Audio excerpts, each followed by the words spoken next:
Well, hello there, everybody. Tonight we have the day that the entire Warmachine world stood still, which is basically where nobody got anything done today, and every single person that creates Warmachine content basically is like, we need to do something about that now. And with that said, I am actually doing a stream and a podcast recording tonight. I'm going to be doing a stream about it and be uploading onto YouTube. So on and so forth. You guys know the usual deal. This is going to be part of the Community Hall series where we kind of do a little bit more podcasty material. We'll talk about Warmachine, we'll talk about different tabletop games, we'll talk about real life stuff. This one is going to be all about the Mark 3.75 update, where the half of the game changed. More than half the game changed, I think, actually. With that said, I'm going to be jumping into it with Jordan Murphy and Brian Sin, who is still mad that Malorian had sex with his wife.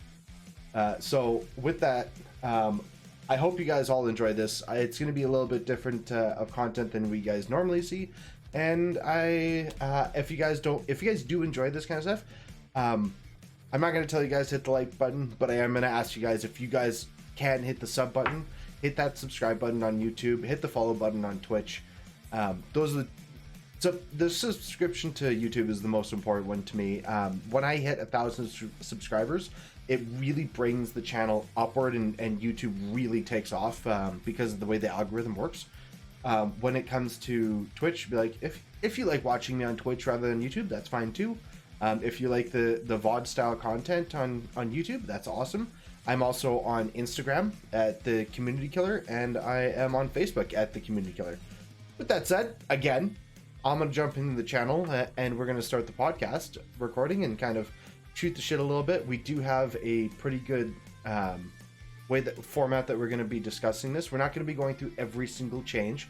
We're going to be going through, we all kind of picked out our own little pieces that we want to discuss, and we'll go into them a little in depth. We're not going to be like, blah, blah, blah, blah, blah has +1 point. Blah, blah, blah, blah, blah is -3 points. Blah, blah, blah, blah, blah gets +2 pow.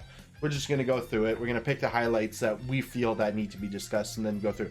If you want something more discussed in the overarching feeling, I can go back onto it. Let me know in the comments down below and we'll get into it. With that said, I hope you guys enjoyed the first episode of the community hall. All right, I'm going to jump over into that chat and we will get going. All right, guys. Hey. We are live on stream. Awesome. So, I kind of gave the rundown to the stream about the kind of format that we're looking at and everything. Do you guys want to do something for the podcast now? We could just keep this one as the stream or whatever. Sure. So we all kind of went through the document and highlighted everything. I have everything on screen. I have Warmachine University loaded up. I have the update file. How do you guys want to approach this? I suppose just scroll down and then start going through all these highlights we had. Okay, so why don't we go by color? I know yellow kind of has got the first swing at everything, so we can kind of move through and kind of chat about things. Brian, you took saffron, right? I call it yellow, but sure, we can go with saffron. All right. So we want to talk about the shield wall now? Yeah, let's start with the shield wall. Yeah, so I mean, this is maybe a semi-boring one because they let this one out early and maybe people weren't excited for this, but this is a massive change. I've played it in a couple of test games with this one already, and the fact that you can move them up an extra 3 inches if you forfeit your combat is massive. Usually one of the big drawbacks for our shield wall unit is that it is slow, and if you want to have that armor up so it's actually doing what's supposed to, you're not relevant in the game because you're too slow. This completely changes that, and it's just exactly the change that I needed to be relevant. And of course, if you have anything else that speeds them up even more, you get some insane synergies out there. Yeah, like the two things that really come to mind for me is one is the House Guard Halberdiers in red, who with Desperate Pace and Repo and this, they literally move as faster shield walling than they do running. or sorry, they move the same speed with Desperate Pace. So they can run 14 inches or they can shield wall 14 inches up. That's kind of bonkers. We're also going to see this going through, but I kind of feel they kind of strong arm some themes to make them stronger, and the armor cores is definitely one of those, and so the shock troopers are going to be all over this. Oh, reciprocators are so happy about this too. Like convergence, be like, oh, I've casually ran 40 shield wall models in the past, and it's amazing. I love this change. Yeah, I'm excited for the shock troopers in armored core. It's going to be really good. Hey, turn you down a little bit, Jordan. You are blasting. No, I'm not. Not anymore. So excited. So excited. So excited. So excited. Oh, wait till we actually get to something where we're all like the things that we love. I'm sure everybody has their own little flavor there. Okay. Am I allowed to swear on your stream? What's that? Am I allowed to swear on your stream? Is that a thing? Oh yeah, you're allowed saying whatever you want as long as you don't say racial slurs. Yeah, I'm not going to do any racial slurs. I assumed you wouldn't. That's not cool. Oh yeah, no, you can do the full George Carlin. Okay. How's that sound? That sounds good. Okay, next one. Captain Allison Jakes. That was you. Me. Yeah. I was just surprised she got 3 Warjack points. That's a pretty big jump for her. What did the blockader drop down to? Because 31 Jakes with the blockader. Yeah, I think it's pretty well. Here's your full compliment. It's a match made in heaven. Escort and positive charge for a blockader. 1 jack, all you need. Yeah, pretty much. Be like, oh, by the way, can she actually take a blockader? Is she Morrowind? Yeah, she's Morrowind. Oh, nice. All right, that's slick. Yeah, I mean, there's definitely people out there that really love Jakes as a caster, and it just does not perform, right? And so maybe these 3 Warjack points helps. I doubt it will, but there's a good section of people out there, like how, there's some Sturgis lovers out there, and we'll be getting to that. They'll be really loving this. Yeah, absolutely. I mean, Jakes was not terrible before, but she's better now, I guess is the best way to put it. Yeah. Okay. I know we didn't highlight it. But Brian, you need to talk about Darius. Do I have to? You do, because you're the only person that's actually talked about playing him in the last year and a half. So. All right, so they helped Darius, but I'm going to say right now they probably did it in the wrong way. So what they actually did is change its feat. So what the feat says now is that Darius gains 1d3 plus 2 focus. I'm already not happy because they're putting the random stuff in there again. And it says, this turn, Darius and War Jackson's battle group can have damage removed with repair regardless of other special rules. So if there's Grievous, Entropic Force, anything like that, it doesn't matter. Otherwise, then the rest of the feat is the same. If Darius or a Half-Jack is in base to base with one of its battle group models, you can completely heal it. So the problem is that before, the reason why Darius wouldn't work is that the feat didn't do anything because things hit so hard now as people are swinging armor by 6 or whatever, and there just isn't any Jack to heal because it's dead. It's blown up, yeah. Yeah, so really what this says is with that extra focus that you're getting there, it really kind of reads, and you also cast, what's that spell where you get to boost your attacks and charge for free? The name's... Full throttle. Yeah, so basically you get full throttle for free is really what's happening with that feat, and then if there's any shenanigans with Grievous or something, sure it gets around that too. So it's unfortunate, it's not the way I'd like to see it, but hey, it's a buff, it helps. Yep. Hey Mike, thank you very much for joining the stream. If you do have any commentary in this, or if you want to add anything, by all means, this is open to chat as well. I'll take the next one since you guys have both had one. Temporal barrier affects enemy models within control. So good. Want to touch the high knee. This is amazing. Like, instead of that weird control, -2 defense in control and -2 speed in command. That's bullshit. I'm super happy with getting with everything just going straight control. I don't think people realize how much effect this has on a game, right? Oh, fuck yeah. Back in Mark II, you would have this, shooting out disruption so that things can't even run. Now you're reducing its speed, and this is coming back. And so Haley 1, I expect to be seeing a lot more now. I mean, -2 speed in Mark. Like, I didn't play Mark II, but I know a lot of the complaints from Mark II to Mark III. -2 speed in Mark II made it so you couldn't charge. -2 speed in Mark III means that your threat ranges are neutered, which makes a big fucking deal for some casters. Another important difference in Mark II, Scramble just moved you in a random direction. In Mark III, it's just auto disruption. So you're just going to run up Thorn, disrupt any jacks that matter, cast this, and they can't run anyway because they have no focus to run. And they're just going to go up 2.5 inches, and you're just going to keep shooting them or get the alpha with your combat. Yeah. Also, just to make mention, if we're going to be talking about Thorn, I know we're going to be going down a little bit, and I don't think it's on the list, but Thorn versus a Lancer is now actually a decision because there's a 5-point difference between the two of them. Yep. So I think that kind of makes a like 5 points is not a small amount to be gaining. I mean, Thorn is good, but 5 points can be really, really good too. All right, you guys go. I'm gonna shut up, and you guys can talk about your new little fanboy. All right, Jordan, take this. Tell me about your new love. I'm kind of upset. Like, I changed the highlight color while you guys were talking on the other document. I'm surprised it didn't change. No, okay. This is a PDF copy. I made it so you guys can't change it. Jerk. Okay. I love Sturgis.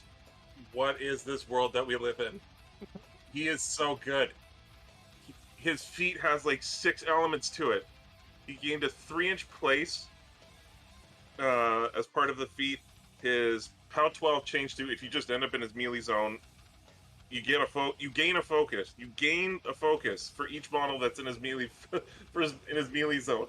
The 3-inch push stayed the same, but like like his personal assassination threat now is 17 inches, which is bonkers because it like hops over models with the 3-inch place with the chain attack flash, and then with positive charge you can start hitting people at mat 9 POW 15. Like it's meant, and he gets 2 attacks per focus. Yes. Like his assassination threat is nuts. Like the assassination threat aside, like you're not always going to get it. I'm an Agathon player. I know assassination just isn't always going to be on the table, and you have to attrition. So having a 3-inch push on a 14-inch control area with a Squire, and then coupling that with positive charge on top of a lot of these changes, like you do so much attrition work. It's crazy. I mean, one of the things in there too is like Sturgis doesn't need to go for the assassination, and in fact, it's kind of discouraged because the feat doesn't work on the caster. But it can just take out a heavy, right? We talked about how there's ways of really debuffing things. You got your hermits, you have your ragmans, and so you can very easily have Sturgis just go in there and kill a heavy all by itself. So I mean, I've always loved Sturgis. I think now people are going to look at the rest of the card and be like, oh wow, this is amazing, because there's been a lot of awesome things on the card, but just missing something. And to me, the biggest thing for me is that positive charge, something to really support things when Sturgis himself is not actually getting the work done. And then, I mean, that extra 3-inch little thing, that's pretty awesome for sure. The other part there with like the extra free focus, that's kind of a wash for me, because the old one, you just automatically hit with the POW 12, which usually killed any infantry anyway, and then you got the focus. Now you actually have to make the attack, and then you get the focus. It's a little bit weird. I think it's actually better just automatically hitting and killing these things, but it's kind of a wash. But I'm just loving the fact that now, you know, I would have to like argue with Jordan, like, come on, please love Sturgis, and now he's the one telling me that's even better than I think. So you don't have to hit something with an attack to get the focus. It just, that's right. As soon as the model ends up in your melee zone, you get it. Yeah. Like, and the other thing, POW 12s aren't reliable anymore. It's POW 13. It's POW 13. No. Oh. Like his old feat was POW 12. Oh, okay. And if you killed something with his old feat, then you got a point. This way, with the 3-inch place, what this lets you do is it lets you dig into that second line, which is typically like your Warjacks and War Beasts. Like you can charge some frontline jam model and then feat place and then suck things in so that you get all this focus. And again, it takes you over top of your max. And then you chain attack flash off of some crap defense heavy, and then, hey, there's the end of the world. Here's So- the thing that will really show how good Sturgis is now. I'm actually wondering if it's going to go onto the epic ban list and Brawl Machine. I was thinking about that. Yeah, actually, he might. Okay, so I'm looking at Warmachine University right now, and I have it up on the stream. Sturgis has already been updated. Like, line of sight's like killing it today. Nice. They got nothing better to do. This is their life. We Pretty love much. them for it. It's true. I'm looking at his card. I'm like, it's looking really good. Okay, what's next? Oh, What do we have? Dynamo. We have Dynamo. So this is something I highlighted because I think it's really interesting with the change of him and Scythe. You lose. I love it. I love this change. I hate multi-fire. I am a fan, and he is objectively worse with Nemo now, but it opens him up into taking him in with other warlocks or warcasters, which I really like. Like, he's objectively worse, but it's not like he's cripplingly worse, like he's bad. I think he's still really good. He's still really good. Like, he's no slouch. He can still he can still hit pretty hard, especially with the right buffs being applied. Yes, he loses effectively one extra attack, but that one extra attack, was that last attack actually killing the heavy? Generally? It really depends on the situation. And I mean, the thing is, like, now Dynamo might be worried about, competing with things like the Reliant, but at the end of the day, 3 shots is still better than 1. And so for the point, it's still You think a Reliant competes with Dynamo?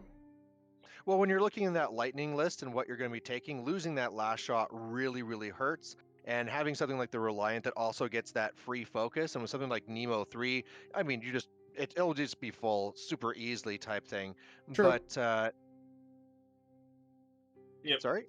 Yeah. But either way, I mean, like, the 3 shots is still amazing. So Yeah, I like it. I like it so much better than multi-fire. I hated multi-fire because there's especially with at one time we had a large proliferation of shield guards. And with that, like, not as many being around, Rate of Fire 3 is weaker overall, but I like it because it's of the compartmentalization of it. I think people might realize too now as well that Dynamo is a combat monster just as much as a shooting monster. So Yeah. it might be leaning that way. Yeah. A bunch of point decreases all the way down. Triumph. Okay, Triumph didn't need a points decrease. He didn't. It did. It did. Triumph at 18 points was still taken with Siege. Triumph is awesome. Triumph was awesome, and he's even more awesomer. I don't think he needed a points decrease. However, it's welcomed. I'm more than happy because I love playing Siege too. Triumph didn't really have a weapon. It bashed you with a little weak shield. So I think this is now in line. That shield isn't that weak. It's pretty weak. You have Fury on it. Do you? You do. If you're putting Fury on Triumph, this game is either Super already good. over. It's super good. The So I shield, think this is about right. I think it's what it needed. yeah, shield is POW 14. It's not bad. I mean, That's pretty bad. it's not bad. When you're the same strength as a Cyclone, things aren't going well. When you talk about Doesn't matter. Cyclones don't make it matter. to combat. They're POW 12. I liked having the shield as just like a mechanism to charge something to like Dual create attack. Yeah. crazy lines with dual attack. Yeah, I agree. Now, the next one highlighted here, I highlighted not because I thought it was like a big, huge change, but I was just like baffled by it. Do it. Stormstrider going down a point. Why in the world, out of all the things that are like, this is supposed to be all the bad things getting better? Stormstrider's why is bad. a good thing getting better? No, it's not. Stormstrider's It's one of the best bad. battle engines up there. No. Stormstrider's super bad. Like, obviously, like, I know my viewers looking at me right now are going to be like, yeah, it's obviously bad. It needed -1 points. Like, Meanwhile, you're not going to see the Siege Crawler on this list for some reason. So yeah, Siege because Crawler better than Stormstrider? the Siege Crawler is amazing. It has everything going for it. They're just cutting dwarfs from the game. Just get over it. Well, no, we can get to that point. Also, thank you, Jordan, for highlighting the next one. I appreciate you because this is the cutest model in the entire thing. One, it went down by 50% effect, like it's doubled in the FA and it's went down by 50% in cost. I love it. Best boy who's gonna have another best friend. Best boy. Absolutely. Now, I'm Great. going to highlight this for a different reason because I never played in Mark 1, but in playing with my buddies, I learned that the Kador dog used to be able to be taken in multiples. So he owns like 4 of them that are basically all garbage. And so this one went to FA2, but the Kador one did not. And I don't know why they made that distinction. Isn't the War Dog a Warcaster attachment? Warcaster attachment. Yeah. Yeah, couldn't you just make it a solo? Does it really matter? No, I don't think so. I mean, it'd be cool if they had the pack rule. If they gave it the pack rule, like the Sikkim rule, that'd be super cool. If you could run like 4 dogs with, or like 6 dogs with Busher, it'd be so neat. I just, one of the reasons I really like this is, one, because dogs are awesome, and 2 of them is amazing. But having a 1-point option is the best thing ever. Like, I hate sitting on lists at 74 points and going, I don't want to change anything around for this. To be perfectly honest, like my patrol dog isn't actually a patrol dog. I have a patrol cat because I took Gibbs's cat and put it onto a base, and I use it as my patrol dog. So I now have a patrol dog and a patrol cat. I do have a patrol dog. I have the actual model, but I'm a huge cat person as well, and I'm a dog. Like I'm an animal person. So more dogs I can feel bad about murking. That's Mike. That's Blarg talking in chat. So yeah, Mike is gonna murk dogs, and I'm just like, I have my cat and my dog. I literally have quite the menagerie going. I'm pretty sure his last name isn't the last name we think. I'm pretty sure Mike's last name is Vic. Well played. You know what? That will be allowed. And you know what? I appreciate you. You keep putting that content out on my stream, and I'll keep having you back. Can someone get Michael Vick out of the chat? Banned. All right, okay. Should we talk about the gun mages now? Yeah, go for it. So the gun mages, obviously, Sons of the Tempest is one of those themes that looks like they're really trying to push, and these guys went down 2 points, which was already a great change for them. Again, they're maybe not doing all that much right now, but we're expecting to see more infantry, and even if these guys aren't killing anything with their guns, they could just be thunderbolting them away and just being a pain. So at 9 points, they're great for that support, whether they're killing things or not. And then they got this 2 rule where they can kind of like working together, and then you just add an extra dice to attack or damage, and then drop the lowest type thing, which I think they're kind of like leaning towards. We're back. They actually used to have like a big order that they could combine their shots. I don't know how much of a thing this will be. It's really going to help them get the crits, really. But yeah, I think this is a great change. You're going to be seeing these a lot more. So there's I struggle with this. I don't think this is actually going to come up that much. I think between vet leader, like, people aren't going to boost. They would rather just have the extra shot. And if you're in a situation, like, if you're building a list planning on trying to fish for crits, you just take Tempest Blazers for straight brutal damage anyways. Oh, what if you're critting to try and knock down? There's 2 things. Sorry? There's 2 things I'm looking forward to on this one. One is, fuck yeah, gun mages are awesome. As we go through all the different changes, and 2, I mean, if you went Ashland with them in Laylee's Resistance, you're dropping 5 dice, and you pick the 3 that disappear. You're like, I'm gonna fucking crit something. I guarantee you, under that feat, you are not forfeiting a model. Maybe I really get 1 dice on another model. Maybe I really need to knock something down and push it at his own. So either way, I think this will be a great addition. Like I said, you're going to be seeing these a lot more. Oh, fuck yeah. I think that's awesome. That alone is worth it for me. What's that? Pardon? I really like the 2-point drop. That alone is worth it for me. Absolutely. Like, I mean, this was a 15-point unit with UA. Now it's a 13-point unit with UA. Yeah, that's super friggin' awesome. I mean, let's be all gun mage units dropped. The ATGMs dropped by 2 points.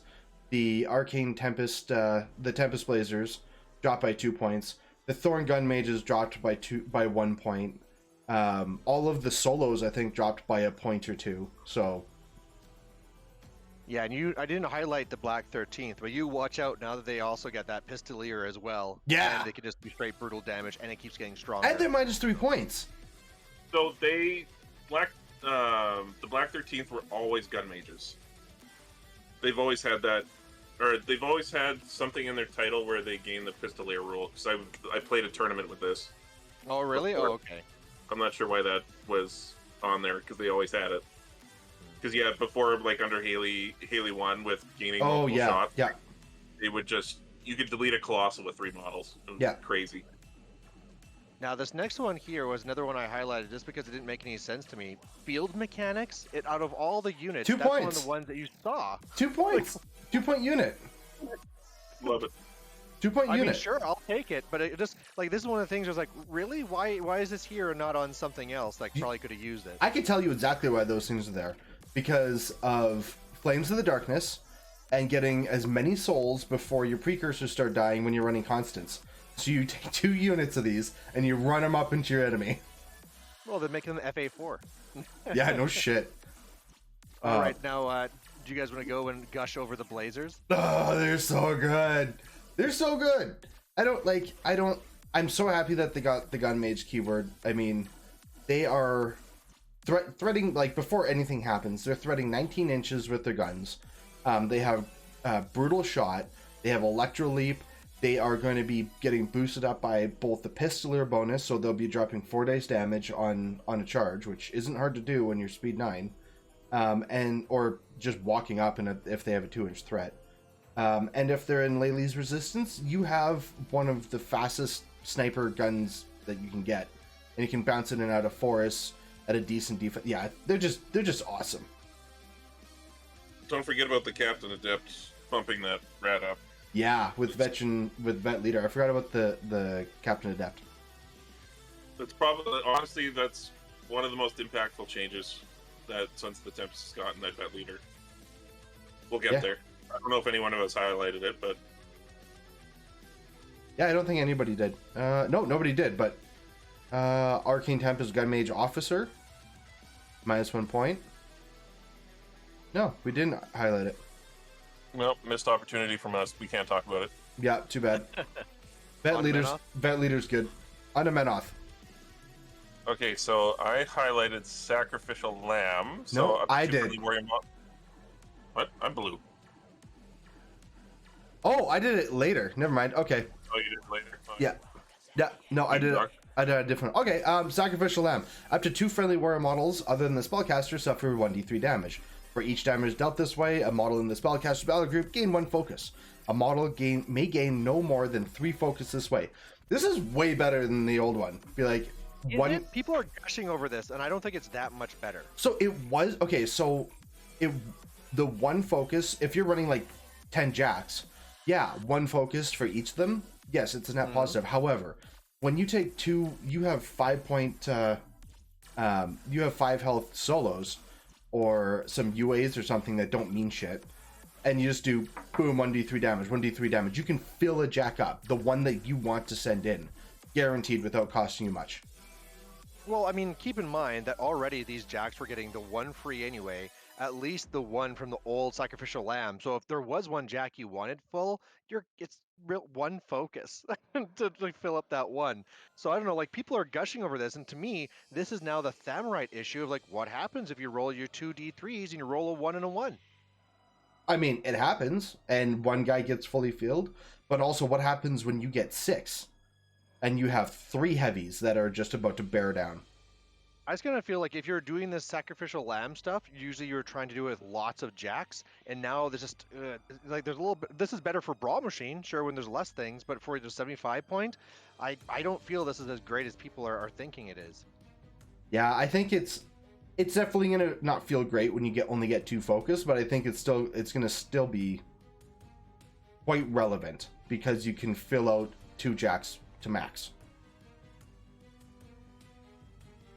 Potentially 2 jacks to max on average rolls. Yep. All right, Mr. Saffron, Thyra.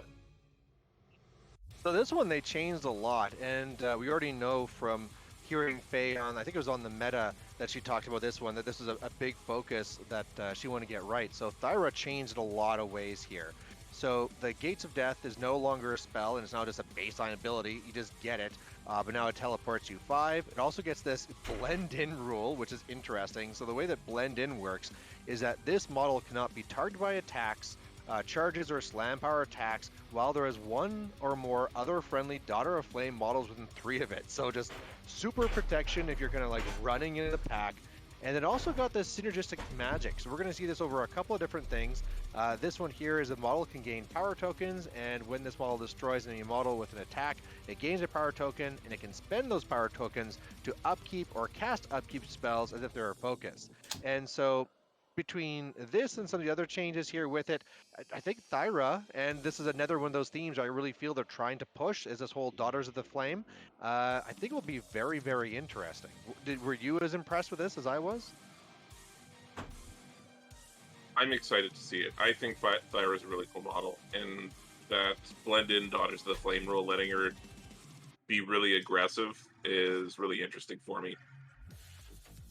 That's gonna be really neat. I don't know if you want to spend some time talking about synergistic magic and the impact of that across the game. I think we should. I mean, it's the first instance of it. We should probably, since we're going to be talking about it a bit more, we should probably jump into it now. I think some places of it are stupid. Some places it's stupid. Okay, let's go through the rest of Thyra first, and then we'll get into synergistic magic. I think that the bringing a unit of Daughters of the Flame just to deliver her into somebody's caster is enough of a reason to consider her, because I mean, Daughters of the Flame aren't terrible for delivering. For like, you have 10 bodies to get halfway across the board, and then you get all over somebody's caster. Yep. This is like, she has Silence of Death. She's a POW 11 weapon master, and she's mat 8 before anything happens. Like, and she has overtake, so she can actually she can chew her way through everything. Stealth, parry, acrobatics. She's getting over the line. And it's always been a very cool caster. It just didn't really work. Yeah, and now I think she's definitely work. Also, she has Stranglehold. Lol. Let's be real here. Stranglehold didn't. Let's talk about Stranglehold. No, we aren't. All right, synergistic magic. You guys, what are your thoughts on it? So you said it's not. You don't. It's in some stupid spots. Yes, like Siphon. I think it can do work. What? Sorry, what? What are we talking about? Why it's on Siphon? That's bizarre. Right? I want to see Siphon. I want to see Shay. Siphon kill some stuff. I think Siphon could definitely get in there and go kill some stuff. No, this does not happen. I think he totally should.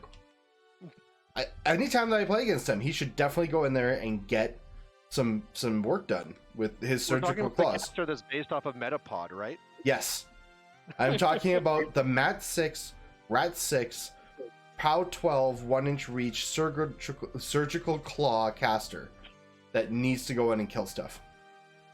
I feel on some people this is going to be amazing, like on Kane 3, sure, this is great.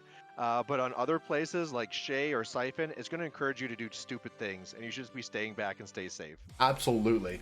But you know what? It is a great spell on Kane, and on Caliban it's not bad. But on Here Kane... as well, Thyra's going to love it. What's that? Thyra's going to love it too. Oh, yeah. Oh, and Kalissa. Kalissa's really loving it. It's probably the best out of all the casters. It's probably Kalissa and Kane that are kind of tied. Maybe edging Kalissa a little bit further because of her ability list. Essentially, it's you kill something, you get a power token. You can spend that power token to upkeep spells or cast spells. You can't use it unless something says you can use this power token for something, or like buying attacks or reloads or stuff like that. Yeah. I think it's a really good inclusion to kind of boost up a few casters in if they're struggling with focus. I'm sure it's going to come up again once we get to Kane 3. Oh yeah, 100%.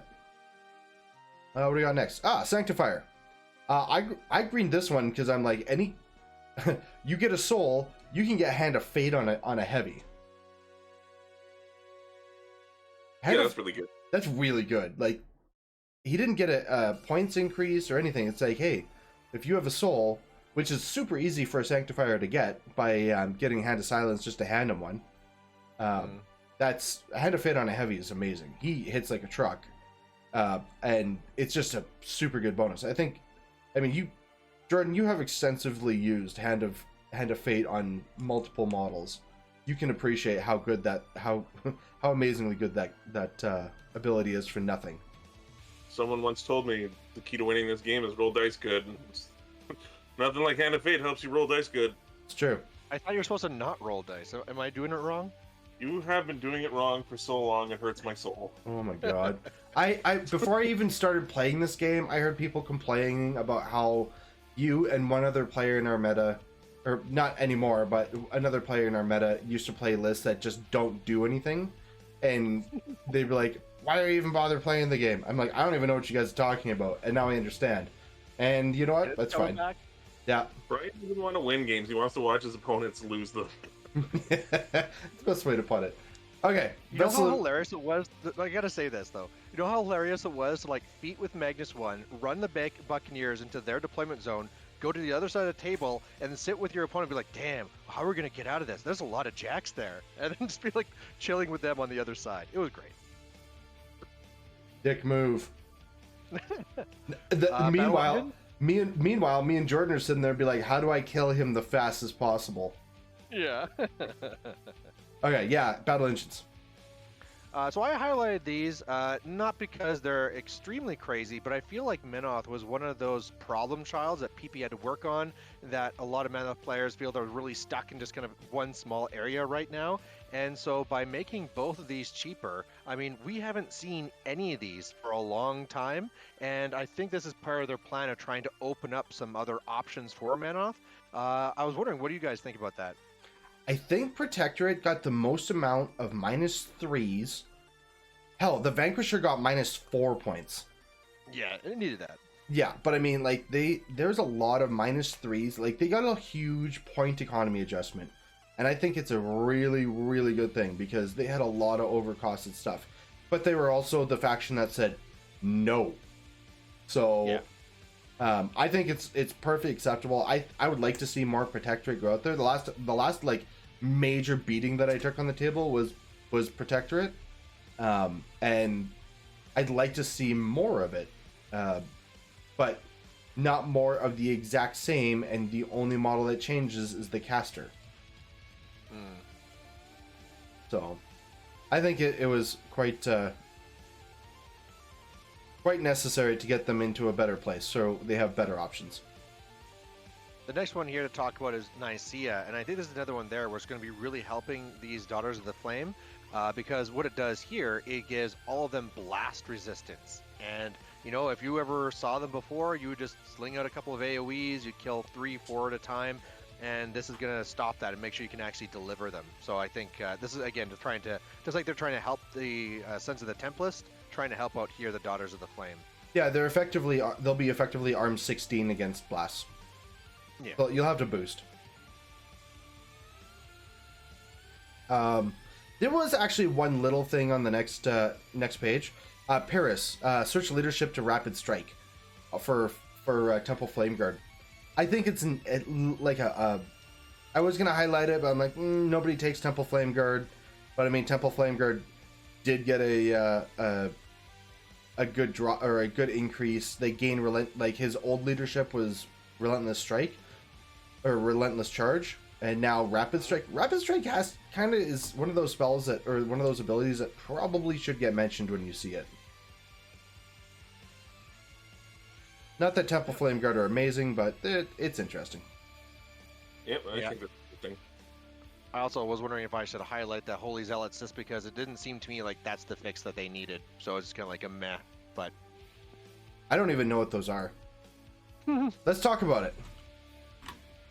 So Holy Zealots, used to see these guys all the time in Mark II. They'd come around, they'd firebomb you, do awesome things, and now they're kind of trash. And so what they changed their rule now is that affected models gain immunity fire, so they're not bombing themselves, and an additional die on attack rolls with weapons with the damage type fire, so with their little bombs.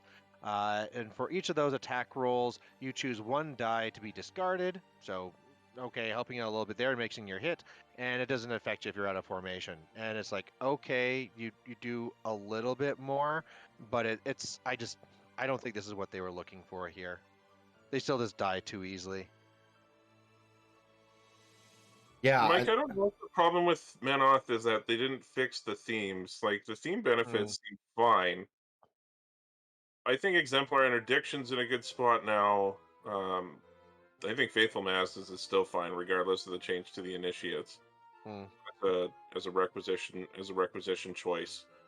Warriors of the Old Faith is good. I think Temple Flame Guard's finally gotten to a point where it's fine. It's hard to see where it shakes out, but I don't know if the theme structure is where the problem was with it. I think it was the competitiveness of the units within the themes. I mean, I think so too. Exemplar are good models, like with the sack pawn and weapon masters and the advance to play with the crossbows. I think they're good. I think they're all good, and with the points drop, I think they'll be even better. It's just it costs a lot of support, like a lot of support models in this faction. And with the support model, like the support models coming down in price, will help out overall. On to Khador? On to Khador. Yeah. Okay. You guys talk about Zarcova. You want to start, Jordan? I know you've played it more than me for sure, because I've never played it, but I just really like this change. What was the range of... I've never actually played Zarcova 1. What is the range of Rada Whispers? I'd have to look it up, but I might as well just read the thing here. So it's changing the range 12. I can't remember if it was like 10 or what, but it went up. But the biggest thing is the way that they changed. It was range 10. Door. Yeah, okay. So a little bit better there, but the biggest change here is the Grave Door. So really what this was before is you'd shoot something and then get it as an arc node. So that was cool because really you didn't have any arc nodes in Khador.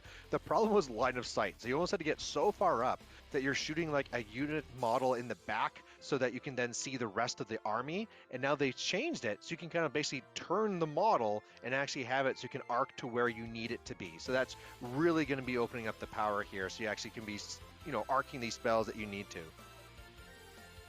So before it could you could change its facing. Oh, did they change that before? Yeah, that was Grave Door, old rule. A model disabled by this weapon cannot make a tough roll when a living and undead model.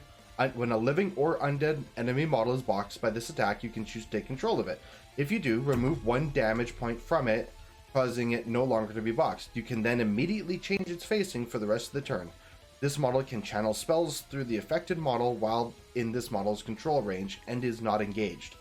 At the end of... Never mind. They must have done that before then. Yeah, so the difference is that this allows it to do even while engaged. That's the big thing, is that the range increase and it can be engaged. Fair enough.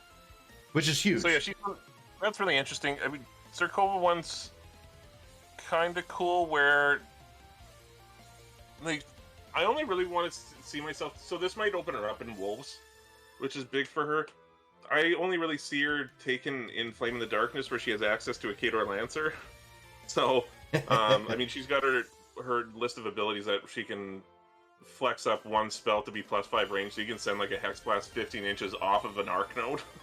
Yeah. So, I don't know if like the arcing part is big, but it does bring her out of Flame in the Darkness, so that it's a buff. I don't know how big of a buff it ends up being, but I really like Zarcova 1. Yep. Source of 3. Go for it. Do it, Jordan. Girl. So, I thought that Irregulars was like 1 unit. So it turns out you can just bring all of the medium-based Mana Wars. That's really cool. You don't get any tanker solos, so that's kind of lame because the tank, like particularly suppression tankers, represent a significant power element of the Mana War, like the Mana War. Yeah, because they're large base, right? They're large bases, Yeah. so no dice there. But like what this does is it lets you go into like Jaws of the Wolf, which will give your Warjacks Pathfinder, while also enabling flank Mana War. So that's really cool. You can go into Wolves of Winter, which will give you access to some ice cages from like Turnians, which really turn on Demo Core. Yeah. That is that is horrifying, and also giving you a bit of a forward presence if you want Doom Reavers. I'm trying to think. I haven't really looked into the applications in terms of Winter Guard. I think there might be too much of slow and slow in that mix, but that's really cool. I'm really happy with this change. This is a change I'd like to see more, where there's warcasters across the game that have particular niches. Ron should have regulars battle mittens. I agree. Yeah, I think Irregulars is an amazing design space that they have not really entered into enough. And seeing that them doing this, and this is like a huge, like, this Irregulars be like, oh, you can just take all the Mana War in whatever list. That's great. Like, I really, really enjoy seeing that it opening up quite a bit. Yep. So I'm really, really happy with that. That's pretty cool. And I think I called out Stoke the Fires also combines with Redline. So you just send a Victor running like 16 inches, which is really funny. It's don't let your memes be dreams sort of thing. But yeah. Wait, what? +2 speed and What? counter charge. Stoke the Fires is not an upkeep. Stoke the Fire is not battle group only, so you can put a Victor on Malakov 1 and give him Redline and also Stoke the Fires. So that's +4 speed. That's Becomes speedy. ridiculous. What? So yeah, that's kind of funny. I was like, yeah, like I could put her in Jaws and then get like boundless charge from Source of Zero. And it's like, oh wait, no, can't do that. Lame. Oh well. Unplayable okay. trash. Malakov 2. Good God. Oh man. All of us. The D word is the best ever. Like, this is probably one of the most talked about abilities out of any of my chats all day today. This is such a cool spell concept. Yeah. Like it does no damage, but as an offensive spell, but it has the ability. It has so many applications, but it doesn't stop an enemy from an opponent from like playing their stuff like on their turn. But like being able to shut off abilities just for your turn is really neat. Like turning off shields, turning off counter charge, turning off free strike. Yeah, like it does so much, and it's a damage buff. It's just everything. It's just everything all at once, and it's not completely obtrusive as a player. Yep, and like obviously the obvious interaction of backstab and having back arcs all the time is really neat, because you can pull it off on stuff of like, hey, there's a massive colossal in my face that I would never reasonably get backstab on. Nope, sorry, bud. here's 5 or 6 sock troopers assaulting you, getting boosted attack or additional die attack and damage rolls. Here comes the Doom Reavers from downtown. Blah! Yeah. Yep. It's just really good. And yeah, sure, Kador doesn't have arc nodes, but I mean, you can make it rage 12 with an adjunct. He has access to tactical supremacy by the end of it, you can be 15 inches away. Like I think it's just a really cool ability. And I'm sure we don't even really like fully understand it yet. I'm sure there's other applications, other interactions we're not even realizing. Yeah, like we're 10 hours or 12 hours from the initial drop. Like, there's going to be some people breaking this. So I'm super looking forward to seeing what other kind of crazy exchanges are going to be happening. Yep. Butcher 2. So his Arcane Dimension changes from D6+1 to 2D3+1. And gains Reckless Arcana. So that's... I don't know if this makes him good. Like, it definitely makes him better. It makes him more reliable. I think he goes up from an average of 4.5 focus to an average of 5. But the Reckless Arcana part's pretty good, so when a model in this model's battle group destroys one or more enemy models with melee attack after the resolve, you can cast a spell. So that can be... You can start cycling Fury around, which is really good. Throwing up boundless charges, I really like that, but I don't know. I don't think this pulls him into any particular area with any urgency. Yeah, I highlighted this one just because I was kind of a disappointment, where it's like, this is one of the tests, just like how Cossites will come up, like this is something that I'm sure Kador players were wondering how it might be fixed, and this was not the right chain. So almost all the way through this, I'm going to give Faye and Privateer Press a big thumbs up, but fixes like this were just not on the mark. Just missing it. Like, if they would have just turned the dial, like, so how when something gets when something's obviously super powerful and they turn the dial 3 notches down, so 3 nerfs, it's too much of a swing. These guys, they only turn the dial 1.5. If they would have turned it another half turn or another turn and a half, he would have been in a really good place. Yep. Agreed. I don't know if we need to talk about Sacrificial Lamb again. No, we need to talk about Butcher 3. Brian and I think, both have a bone to pick with this one. Yeah, another case here where like Butcher 3 is one of the rare casters that you saw that was, still played and still amazing, and for some reason it got the +2. I'm sure it's because they looked over all the models that were units as casters and like, oh, we got to make sure you're properly pointed. But Butcher 3 was already doing extremely well. There was no fucking reason for it. There was no reason for it. This was absolutely ridiculous. Butcher 3 is a breakneck model. He is an S tier caster. +2 Warjack points? What the fuck were they thinking? Like, to be perfectly honest. Calling him an S tier caster. What's that? Give it to Warjack. I don't give a shit. You're gonna get lit up for calling him an S tier caster. He's not an S tier caster. Butcher 3. Butcher 3. I don't give a shit. You know what? He is an amazing model. He's definitely... Okay, give me an S tier caster. Like within Khador? No, just give me an S tier caster. Say Sturgis. I'm gonna say Sturgis 1. Good. He outthreats Sturgis. Good. He outthreats Sturgis 1. You're dead. Done. Okay, let's move on. But I feel like, like these Warjack points, give those to Butcher 2. Like that could have helped a little bit more there. Butcher 3 did not need this. No. Chris Fox is lighting you. I assume he's lighting you up and not me up. I didn't actually mean Sturgis, but Chris Dancox, in what world? Which world are we talking about? Where Butcher 3 is an S tier caster? I believe that he's what? We've established that just having a long threat range does not make you unbeatable. And being able to blow up the world.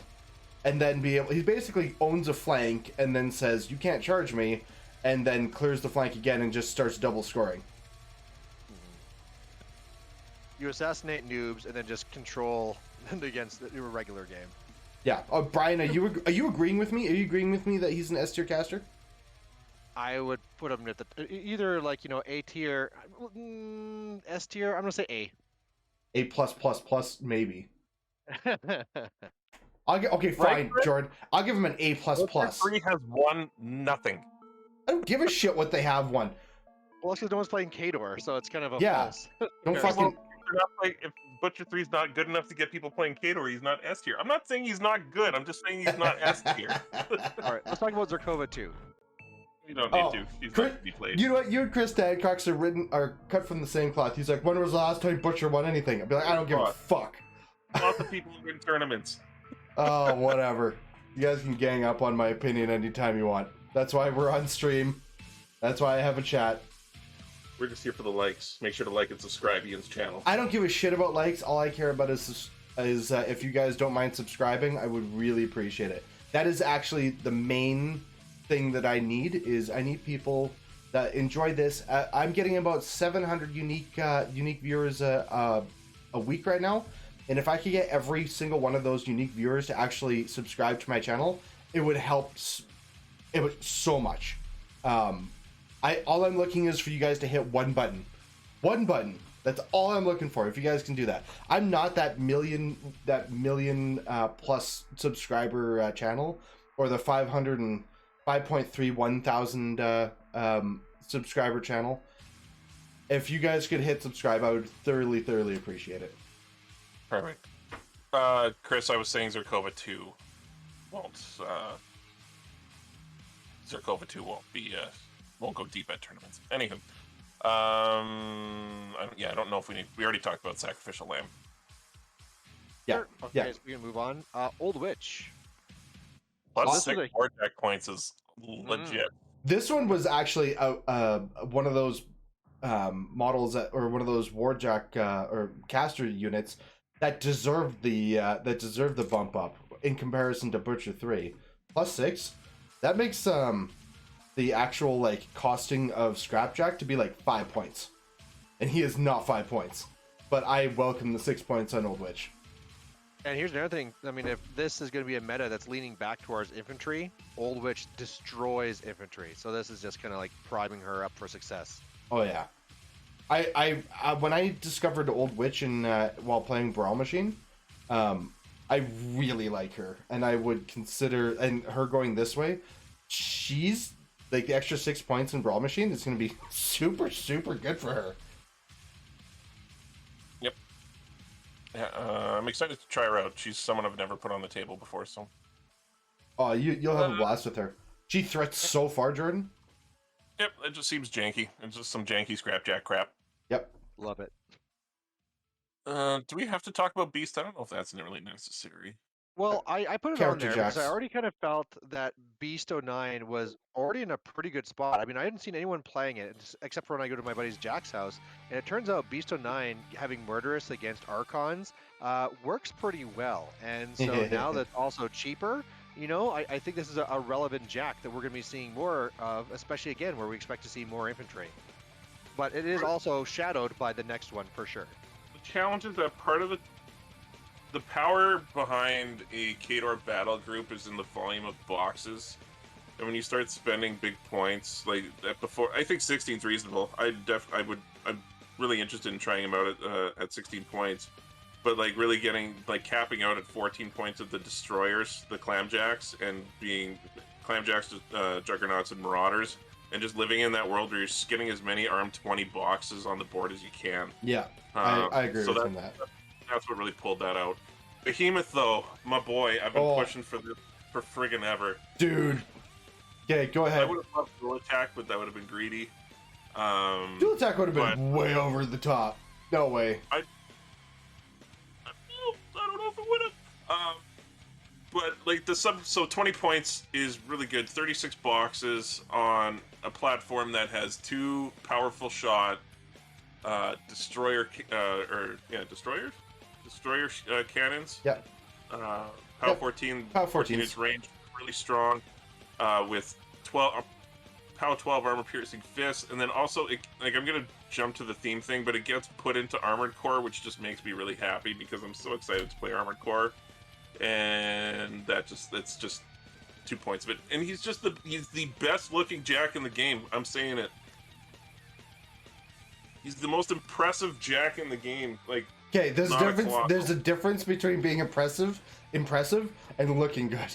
I will say looking good. He's maybe Death Jack. Death Jack looks awesome. Death Jack is a pretty sick fucking impressive. Yeah, I don't think you could duct tape any more shit onto that model to make it any more impressive looking. But it works. I'm looking at him right now. I'm looking at him too. I have it up on stream. It's a cool looking model. But it's very busy. But I do like it. See, Chris, again, we're on the same page. Get on stream. Do I need to invite Chris to the chat? No, he's a Leafs fan. Get him out of here. No. Okay, you mean he's a Leafs fan until they're in the regular season? No, I will defend Chris to the death here. He's a Leafs fan through and through. I don't doubt that. I've heard him talk and I've watched him cry. So. Okay, and then this actually might be the biggest change, one of the most impactful Jack changes in Khador, the clamshell not opening when you make a ranged attack. Oh yeah, like or a rain of death attack. Doing the rain of death attack, that's huge. Really or good. Some of the other, yeah. I think it's great. This is very interesting. I like it. Just wandering around farting on everything, being armed 23 and can't be pushed. It's awesome. I like it. Can't be pushed, can't be knocked down. I'm actually kind of surprised that they didn't get a points drop, and I'm not saying that they deserved one. What I'm saying is I'm kind of surprised that they didn't drop a point, just because of how much points that Khador did drop on their battle group. Yeah, I'm not begrudging not getting a points drop on them. I think they're really good. Yeah, me too. And then Demolisher at 16 points and having 2 range 8 POW 15 guns is really interesting to play with. I'm tempted. I'm tempted to try the other clam.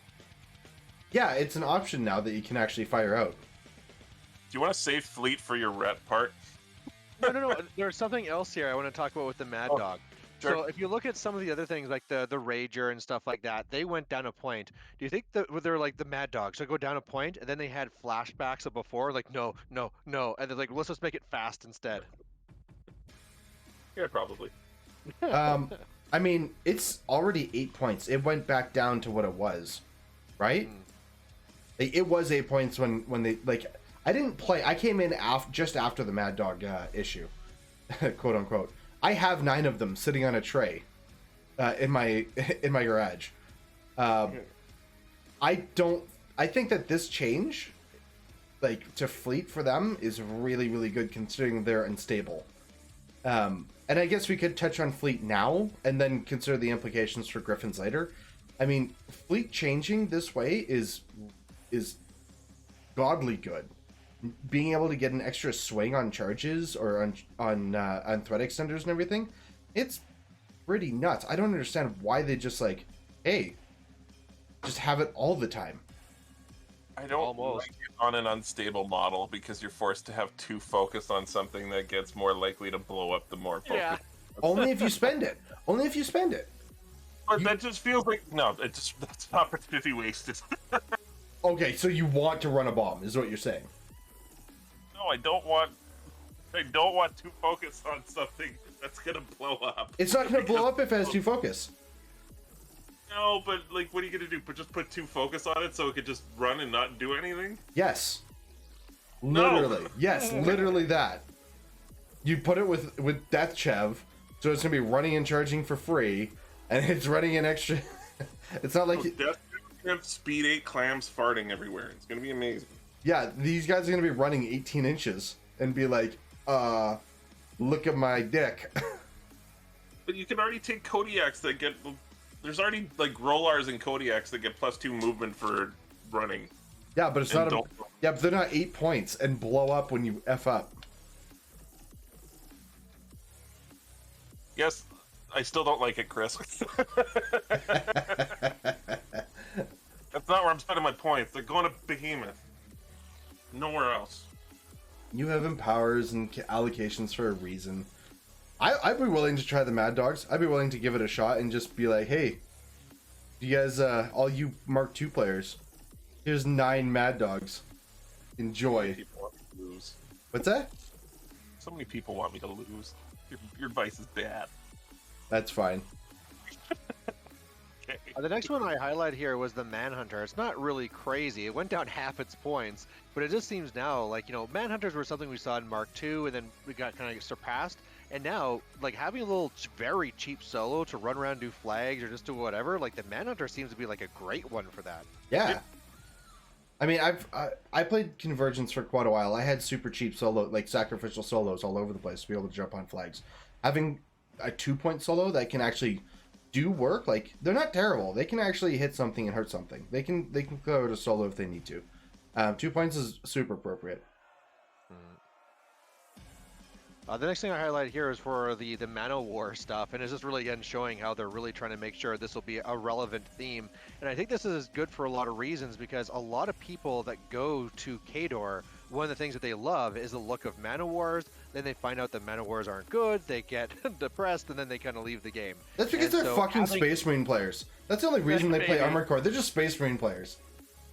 But, like, again, that friend Jack I was talking about, like, his Mana War list went down by more than 10 points.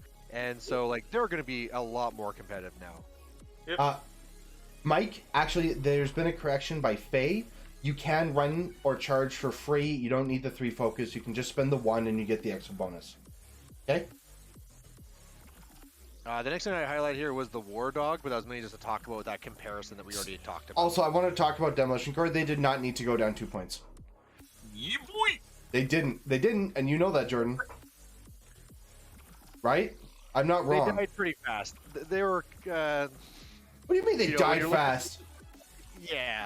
They have Sedgwick Bond. Yeah, but they don't have high armor, so they're just gonna get cranked. So, I don't know. They have a mini feed for Sanguine. They have moments where they can just, like, be super not... They're no knockdown. They're no knockdown tough with defensive line, and they have Sadrin Bond. So keep this in mind that basically this theme needs them. Shock troopers aren't killing things. They're just the little bumper in the way. You need this hammer to come down, and so making them cheaper makes it more possible to take 2 units of these guys and actually do that work. Nobody's taking 2 units of them because you can't take Drakovovich, whatever the fuck his name is, twice. Bitch. Still worth it. Oh, they're worth it. They've always been worth it. That's what I'm saying, is that they were worth it at 14 points. I mean, 12 points, I'm okay with them going down in points because I do play them on War Table, but going down 2 points was not necessary, I don't think. 1 point, minus one, I would have been okay with. I mean, realistically, nobody takes min units of these things, but yeah, I think 1 point would have been okay. 2 points, I think, is a little over the top, but they see play regardless. Okay, so Crick's time. yeah. Who's next? Gaspy. Cricks. So I highlighted this. This is kind of like the first instance here where Yeah. they're kind of talking about things affecting Essence. So there's a lot of things in the game which just talked about Focus of Fury because Infernals didn't exist yet. And now having these things adding in Essence as well really just makes things fair. Like a lot of people are feeling bad for me because I just started Infernals. But I mean, really, this is the way how the game should have been. Nobody It feels just bad hadn't for you, updated Brian. yet. Nobody Nobody feels bad for you. Nobody feels bad. Like we have a lot of Infernal players. Yes, we skipped Cossates. Okay, fine. We'll go back up to Cossates. Where the fuck is that stupid unit? Oh, did nobody highlight them? Okay. Cossate Woodsman, 7-11 points, +1/+1, gain backstab. There you go. Nothing else. Why'd they go up to points? I don't know why they did that. They're still bad. They can be used. So bad. Yes, backstab, but I assume people can turn their models like 3/4 of the way to just block off a side. Unless you discombobulate them. I mean, does the Hunter's weapon get backstab as well, or is it just the hand weapon? It's everything. They're fucking. It's a generic rule that applies to everything. They're fucking garbage crows. I mean, But they're ambushing crows. we could play Malikov. Okay. I think they should have stayed at the same cost and got backstab, and that would have been okay. I don't know why they did the +1/+1. Make them free. They just still, for whatever reason, they just still wouldn't get taken. Like they're just, they're at 4. You know what it is? That's the problem. Like, sure, you're backstabbing things, but like boosted 8s aren't guaranteed either. Brian Connolly says that you spelled your name wrong, Brian. What? And I'm saying it's because Brian's angry because Malorian fucked his wife. It's true. What?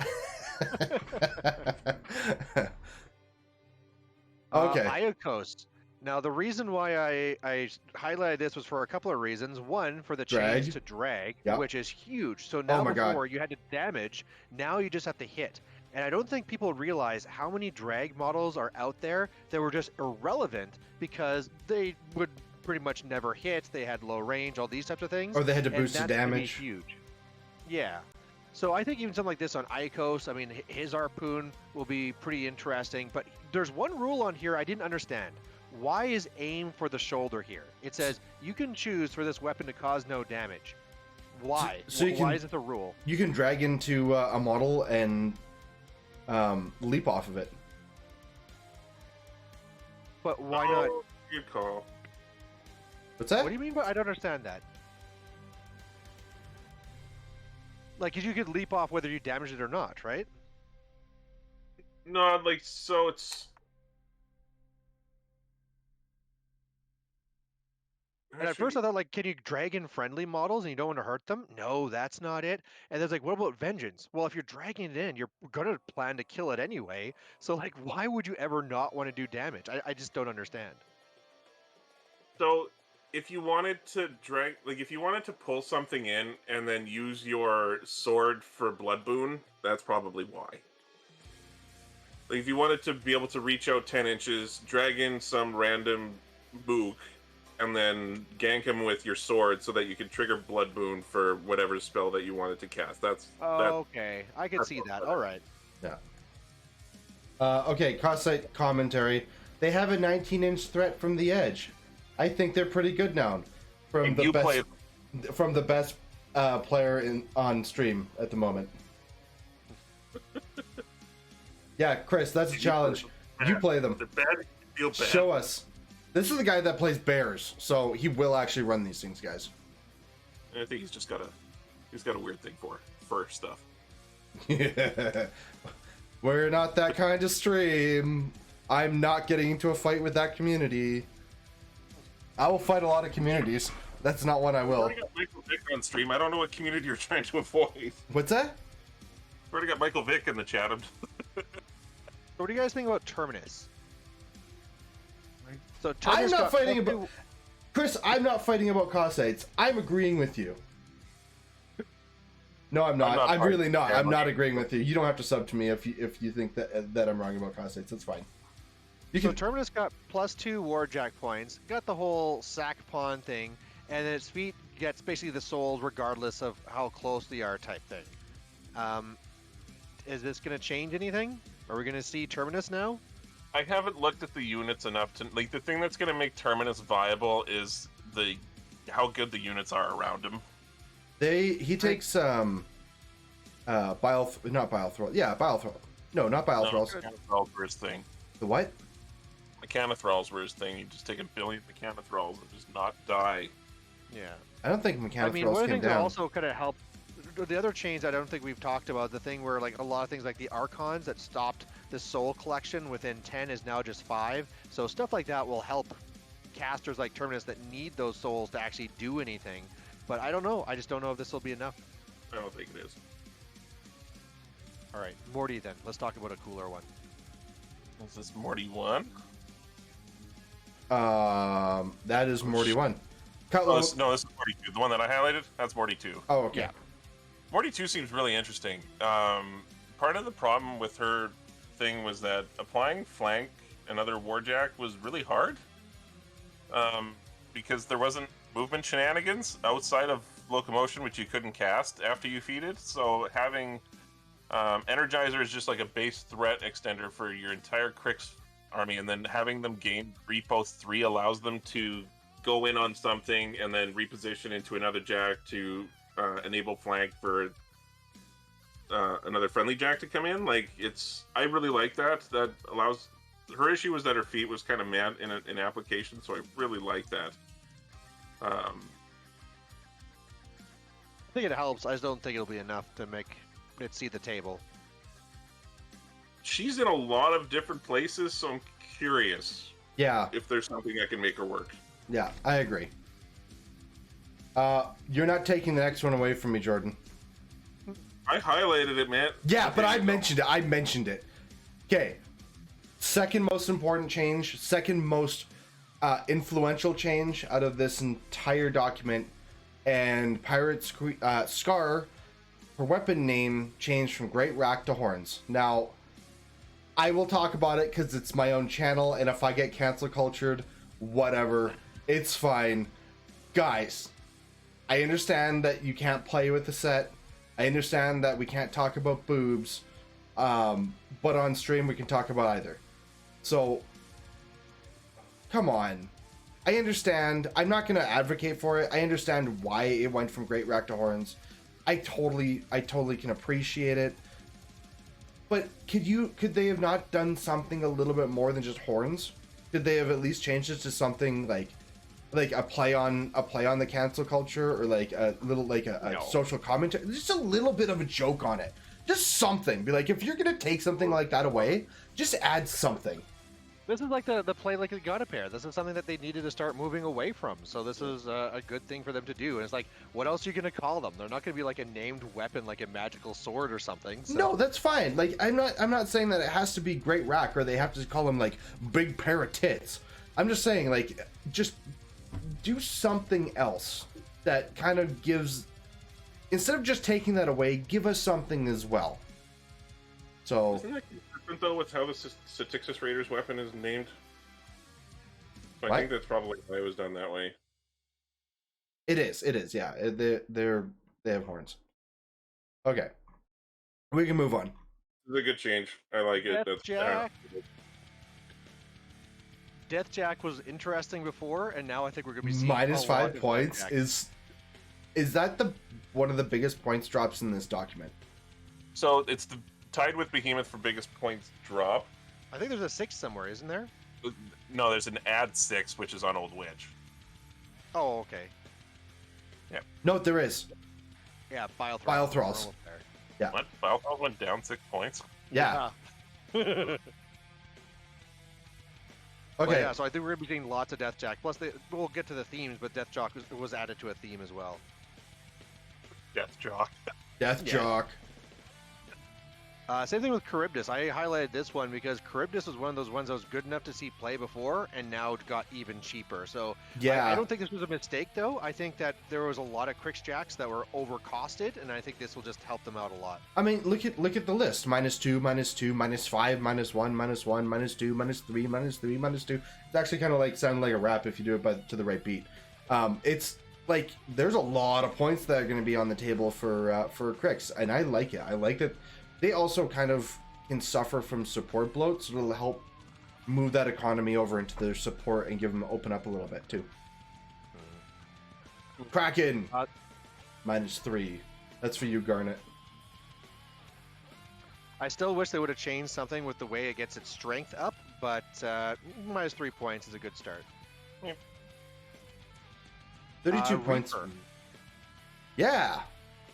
So Reaper, I think you're going to start seeing more of these because now with the change of drag and this being very competitively costed, I think you're going to be seeing like, you know, your token Reaper in almost every list as like, hey, I'm going to threaten you with a drag. What are you going to do about it? Reaper, like heavies for 11 points are like that 10 to 11 range can be very, very scary, especially if they have something gimmicky like a drag or like knockdown or like something that's some kind of rule, like rather than just like a 10-point Crusader that does nothing, a 10, like an 11 or a 12 that have these extra abilities are pretty good. Yeah, I definitely see us seeing those quite a bit. Or not quite a bit, definitely having at least one just to keep people honest. Next item we have here is the leap on Iacos, the junior. Yeah, we've already talked about it. It's a cool interaction. I like having leap as a place rather than like a reposition. Yeah. I think that's really cool. It's a good addition. The next ones I highlighted were the Bloat Thrall and the Bloat Thrall Overseer, because back in the day, these were a big deal. You know, back when we used to have infantry, and now that we expect to see infantry, and these got a lot cheaper, I'm excited to see if these big fat things go back on the table again. The first models that I ever ninja'd for somebody out of LVO were actually bloat thralls when they just got released. So that I dig the models. Like I super look forward to painting those models someday, but I don't know if I'll ever play them. Next one that's interesting here is Warwitch de Negra. So it kind of got better, but She went to like, 5 here's the thing. focus? Yeah, so it went Wow. up a point and also went up a focus. But here's the thing, and we'll get to this with the themes, is that really, my first thought was like, well, who cares about the points? You might just take it for free. But now, 5 is that juicy spot that you want to be, because that's where they cut everything off. And so this one being like, hey, we're going to help you out by taking an awesome one, they'll be at 5 points. Like, this is a great junior. I Yeah. still think she's bad. You think Yeah. she's what? You think she's I bad? still- Her whole shtick is offensive spells, and being focus 5 is not great. I mean, you can be handing things out to your jacks as well. You don't have to use them on your spells. I would rather have, like, I don't know, like, I would rather have Iacos, like, at that point, like, if you're getting past Iacos and you're getting past Gaspy 4, I don't know, just don't know you reach that point where it's like, that's what's giving you value. I mean, Gaspy 4 is obviously still amazing, but if you want to go for the free option instead, you know, having this one that can say, like, hey, I'm going to fully load up 2 heavies and be camping on 1 just in case. So Yeah. I think it's interesting. We'll see if it actually gets the play for it. Hey, Mr. Connolly, no, Nightmare did not drop in points. Nope. And now for the biggest drop, the Bile Thralls. Down 3 for min, down 6 for a max unit. Yeah. I never played against them. I don't know what I should have. Actually, let me rephrase that. I played against them once. and Brian was very drunk, and I was very new. So I don't know if that's an appropriate cost change. Yes. I mean, they suffered because they changed in the way that they kind of exploded. Because, I mean, they used to be like, hey, if you're within 6 inches, like with a Thunderhead, you dead. And so you just walk up these things that blow up, like, you know, a full unit of infantry. Now that we're going to be seeing infantry coming back, even though they operate a bit differently, I think they're going to be great. And why not throw in a unit for 9 points for the odds of going up there and doing your big spray and killing stuff? Yeah. Revenant Crew. Gain point blank. Ghost Fleet's back. Ghost Fleet's back. Full circle. I really like Ghost Fleet. I thought it was good before, and like, what's it? Ghost Raider, Blackbane's Ghost Raiders dropping in points, the Revenant Crew gaining point blank again. I like it. It's a good change. I just wanted to call it that. I think it's neat that a lot of the things that were problems with Ghost Fleet are now no longer problems with Ghost Fleet, despite the ignoring the fact that the overall game has increased access to RFP and magical attacks. But Oh yeah, it's. I mean, efforts are more or less being the same. Retribution. Alright, I'll shut Falseer. up, have a good day. All right. Well, actually, Falseer is one of the ones that just made it into the document, but were spoiled before. The biggest thing is that Cut Cyclone gains Vanish, so instead of a full advance, you get a 3-inch place. Cool. Gains Sprint, so you can get out of there after you hit something or after you kill something. And Thresher. Amputation becomes Crit Amputation. So they basically cut her proverbial nuts off on the just like acing a Colossal, which is fine. I'm okay with that. I think that she needed to get curtailed a little bit on that because she's not Butcher. She shouldn't be Butcher. She shouldn't be sitting there like going in and then trying to survive the next turn. She's not going to do that. The game cannot support 2S tier casters like Butcher. Right? I've never been a big fan of Falseer, actually. I have played her. Jordan felt that. We literally got her nerfed. I'm pretty much positive that he and I got her nerfed into Oblivion during CID. What's that? Yeah, we made a solid team on that one.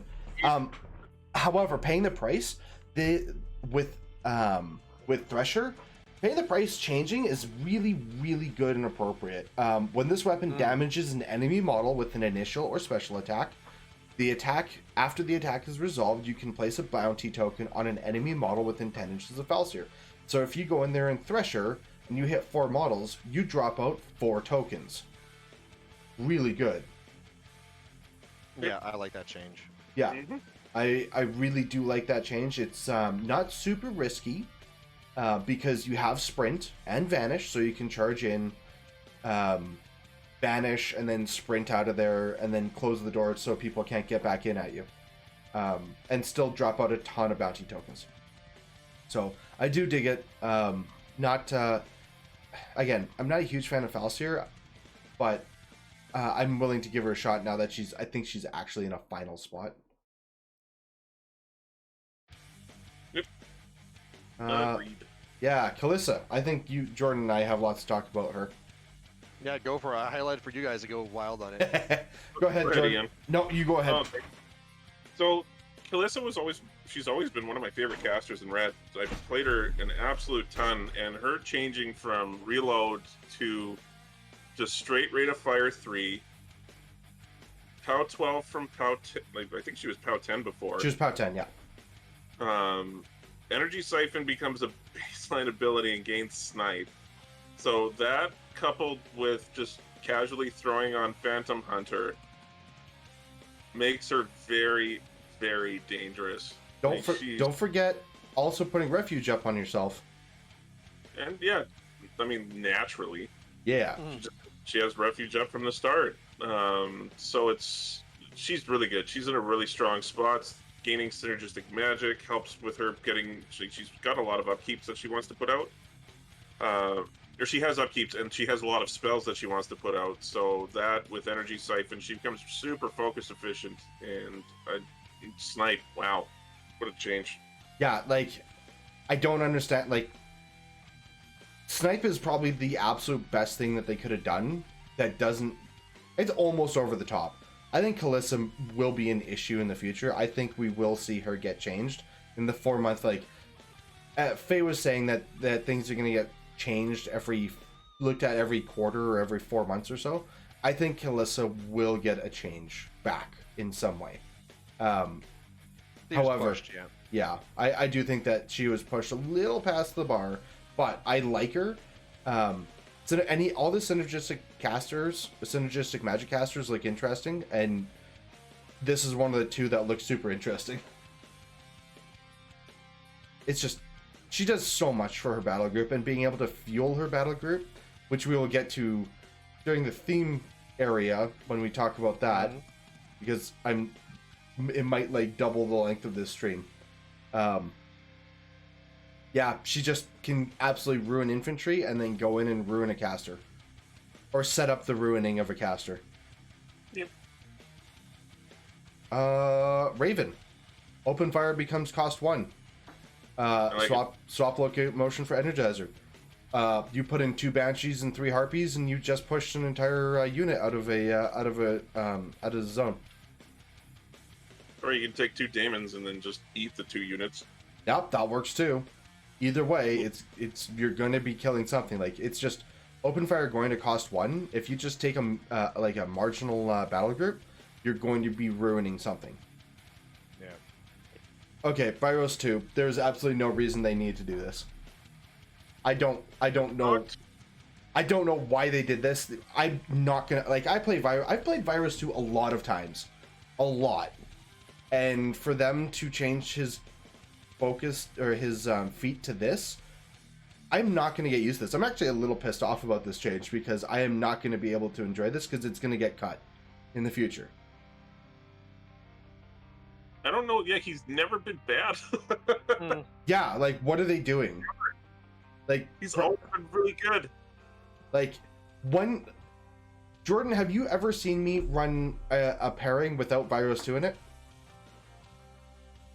Unless you're playing another faction, which I feel like get you on a technicality, but... Yeah, that's pretty much it. If you're playing red, Virus is in it. Hey, Dino, thanks for coming by the stream. We're talking about the Warmachine. Warmachine just had a gigantic update where basically half the game changed. It's kind of like Warhammer, except better for more competitive, intelligent, better looking, better smelling people. So much better. So much better. This is a long technical discussion about all the different changes and breakdown of how the units are shaking out. So technical. So technical. Okay, so retaining focus from turn to turn. What? You put this up on turn 2 or turn 3. You put out all your focus. You don't take an alpha, or you give them 1 or 2 pieces of alpha, so you can fill up the rest of your battle group and you go in and crush somebody? Now, maybe something that I'm not... Maybe I'm giving it too much worth, but Virus 2 did get worse because the theme that you took Virus 2 in was the one that gave you Shield Guard. And now that Shield Guard is worse, there's going to be a lot more issues there of being able to transfer things around where you need. Is that actually not a big deal that needed him to get better? Nobody dropped gun lines if you had Virus 2 in your pairing.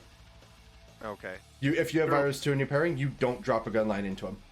And if you do, even if they're because of the way Virus 2 played, you had at least 3 shield guards within anyone that needed to be shield guarded. Yeah, it's red. We already have full focus as it is anyways, and the odd ones that need to be filled up, Chris, get filled up through the feet and then retained. Like, we don't have... It's a clock saver. 2, it's just the amount of power that they gave him is just stupid. I honestly don't think that there's any reason for it. And yes, that theme is also bonkers now. So, and we'll get into that later. I don't want to get into the theme until we get to the theme area. Yeah, no, Virus 2 got better for absolutely no reason. This was unnecessary, and I'm not going to get used to that. Trident. We knew about this one for a while, but what are your thoughts on it? Absolutely appropriate. I mean, I knew players that only ever rolled 1 anyways, so. Yeah, I don't know if much needs to be said there. It's a good change. I think they're still competitive. I think they're just more in line with where they should be. Yeah, you'll still see them on the table. Yep, absolutely. Griffins gain fleet change. Super good. Absolutely no reason. If you have two so one of the clarifications, the way it's worded, if you have 2 focus on it, you gain +2 movement when advancing as part of its normal movement. So if you have 2 focus and then you charge, you still gain the 2 movement even though you've taken the 1 focus off. It's been clarified on Discord through Faye. Super good. I didn't think that we needed a buff to Griffins to thread out 13 inches without costing a focus. Why would you do that? Why? What do PP? I'm sure they had their crazy reasons. Yeah. I think Rhett is going to be is definitely something special at the end of this day. Yeah. Jordan, you're up. I think this is the cheapest Colossal or Gark in the game now. I think so. I don't think it needs to be. How it gets cheaper. It's got like 72 boxes. It's like, I don't get it. It's really good, but yeah, this is the one change. I don't know why it dropped below 32. Because it has the most powerful gun in the game. We're expecting to see more infantry. Shield guards can no longer pull that big AoE away from all your infantry, so it's going to be good. Yeah. I still love the name of the cannon that's affectionately known as the Sparkle Fuck Cannon. I love it. It's so good. It's just the whoop cannon. Whoop, whoop, whoop. And it's 64 boxes. I'll be remiss if I don't mention swallowing a unit of Great Bears, the UA for a unit of Iron Fangs, about 4 other Iron Fangs, and something else in one shot. I've got good memories with that gun. Yeah, I don't have anything too crazy that I've killed with it, other than like ruining heavies with it when firing twice. Mm-hmm. Moreau's also gains fleet, or gains the new fleet change, which is actually really ridiculous. Again, I don't understand that change. It wasn't necessary. Imperator is coming down 1 point. He was good at 20 points. He's good at 19. Mm-hmm. Arcanist mechanics. For those of you that aren't used to playing Ret, there were these little things called Arcanist mechanics that had a command 3, and that could give concentrated power, which is additional damage on their melee attacks, or empower. Going to command 6 made their positioning so much stronger and so much better. Like that is a really, really important change to them. House Shail Artificiers going down from 5 to 3 points. This is one of those support bloats that are kind of necessary for certain builds. 3 points to put up Force Barrier onto a unit of mages is really good. And not only that, but with Ron, they have a POW 13 double, like a boosted on damage and attack roll. I think it's attack and damage rolls with his feat, and it's pretty solid. Like, it's a really solid model for 3 points. I don't understand why they're like, yeah, let's drop it down so you get almost 2 for 1. Mm-hmm. Agreed. House Shail Magisters, almost an auto include if you're gonna have them with if you're gonna have more than 1 unit of battle mega mittens or battle mages. They have Vet Leader, puts them up to 7, I think, 6 or 7. Super good. Soulless Void Tracers, 1 point. I love 1 point options. Like, you could get. They might be a solid alternative to, instead of putting the UAs onto units. What they do, if anybody doesn't know, is that when you cast a spell at something within their command area, the person casting it takes D3 damage. So, say a certain infernal caster wants to try and assassinate your caster, and you have 3 of them, they're taking 3d3 damage, which would be kind of cute to do. You won't see. You won't see them, no. I mean, like I said, they may replace the 1 point UA on units. The Solus one, but I don't think any other time. Sentinels come down effectively 4 points between their UA and their unit. They go from 22 to 18. Super good. Good. Electromancers, I have no idea why they dropped them 2 points. Jordan, you've played Electromancers, haven't you? No, I have 0 reps with Electromancers. They're really good. Yep. Electromancers were good at 7 points. Why would, like, dropping them another 2 is beyond me, because they were just dropped down to 7 points in the last ret update, and dropping another 2 points in the last 6 months, basically going from 9 to 5, is kinda nuts. Yep. And then over to conversions. What's up first? Suppression initiative. Oh yeah, so I did this one here because I thought it was interesting. So a lot of stuff for Aurora 2, whatever, it doesn't really matter, but the suppression initiative becomes, while in this model's command range, friendly living or construct models with flight gain dual attack. Very similar to what it was before, but it used to be just models with flight. And it seems like they put in this here specifically to make sure that the voids would not be getting dual attack. Oh, that's interesting. I never really caught that.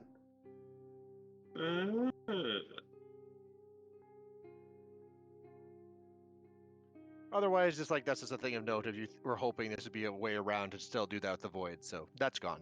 Yeah, no, we had chatted about that in the past, actually.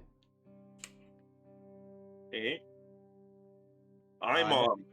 Yeah, I know you love this one. I highlighted basically for you there, Ian. All right, Iron Mom, +1 rat, goes to rat 6, gains new spell, facilitate, cost 2, range self, AoE, control, pow dash turn, blah blah blah blah blah. While in the spellcaster's control range, friendly models, rat becomes equal to the spellcaster's rat. Also, that is included when she feats, and her focus stat becomes her rat and mat. So effectively, everything in her area becomes rat 8. That is awesome. That is reciprocators, reductors, perforators, all the servitors, all go to rat 6 or conversely rat 8 on feat turn. That is insane. That's really good. Like, that puts her into Clockwork Legion territory. I don't know if it's 100%, but it definitely puts her in there. Temps are going to be the scary battle engine that they once were again. Yeah. I mean, they're rat 5 as it is. Going to rat 8, going to rat 8 basically makes it so you can get an additional die on damage or an additional attack. Yeah. That's really cool. I like that. I like that change. I told this to a older Warmachine player that was like, "Oh, that goes against the lore." Like, whatever. Like, they don't have induction nodes in their the Clockwork Legions don't have induction nodes in their bodies. I'm like, whatever, it's cool. Because the Clockwork Legions had some issues with their rat. They really did. Reductors and servitors specifically. I mean, especially with the average defense going up in the game. Yeah, I mean, when you have 9 puncture servitors going in at you at rat 8 with their puncture shots, it's gonna be real funny. The transfinite emergence projector, new tech stack pawn, servitors within 1 inch of the model. It goes down 2 points to 16 points and up 8 boxes to 31 boxes. This thing, that's wild. It was so, like, I couldn't play it because you look at it with a gun and it dies. And I know that there was shield guards, sack bonds and stuff. The thing got touched once and it was absolutely destroyed. It's armor 19. Yeah, it wasn't the gun. You had to somehow get a heavy onto it and then it just folded like nothing. And now that won't be the case. No, it'll take 2 swings instead of 1. Or 2 heavies, yeah. Or 2 heavies, yeah. It was absolutely necessary. 16 points it brings it in line with all the other battle engines. Like Tridents and the Storm Towers and everything else. Alright, the Cypher. Going down another 2 points. It went from 16 to 15, and then it went from 15 down to 13 now. It is a toolbox jack. I just wanted to make mention of like the reason why I had this mention is because we have seen CIDs over the last 6 to 12 months where things have come down in points, similar to how the Electromancers came down in points, and then they came down even more. They keep getting hit like with these points adjustments, and I think these two are the Electromancers and the Cypher are two of the more egregious ones. Nice little jack. It's a nice jack. I will put it into lists now because it's at sweet spot of 13 points. Mitigator gains snipe, -1 point.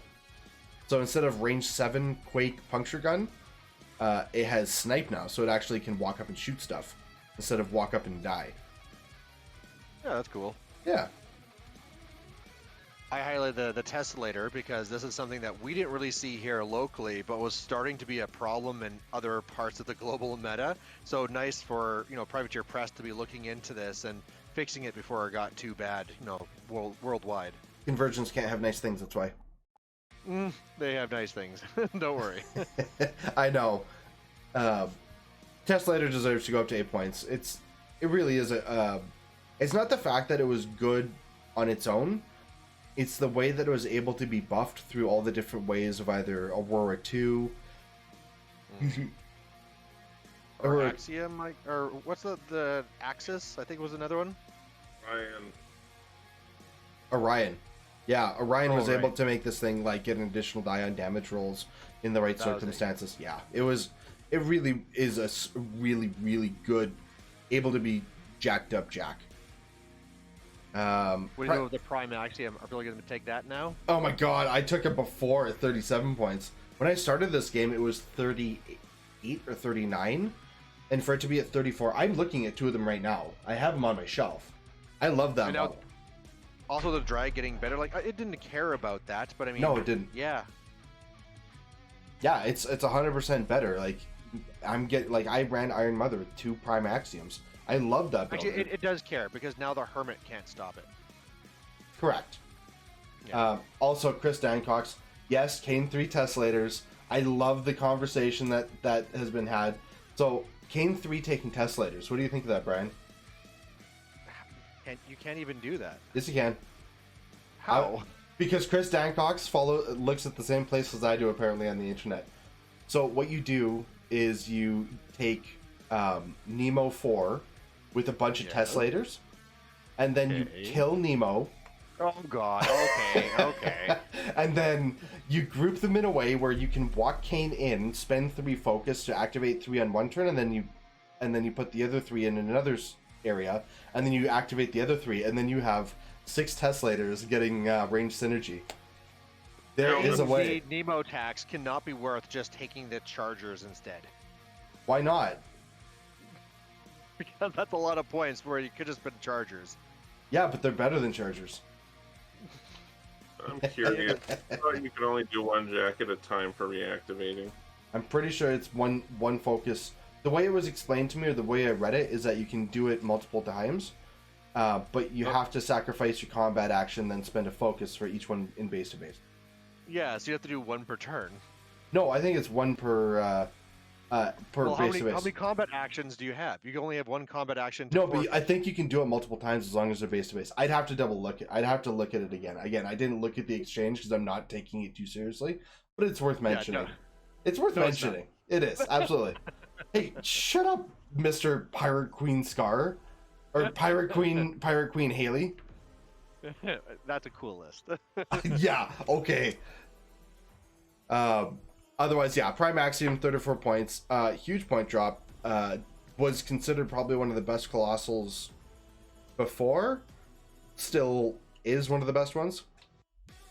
Laughs and Blockader, but okay. Laughs and 100%. Blockader turfs it. Transverse Enumerator. Switch tactics, practice maneuvers. They spelled practice wrong, am I right? There's a few mistakes there. With tactics, coordinated movement. One of the biggest issues of Clockwork Legions was jamming your own models up and playing either Aurora 1 to get around it through flight, or this, having practiced coordinated movement, is awesome. It's too bad that these things are only FA3 because I would take 4. I would take 1 for each of my infantry units.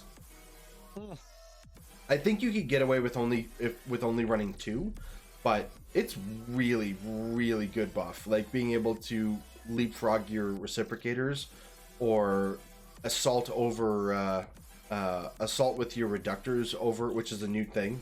You can assault with your reductors over through your own units and spray the crap out of a wall, and then kind of Spartan up your shield wall back in front with the in front.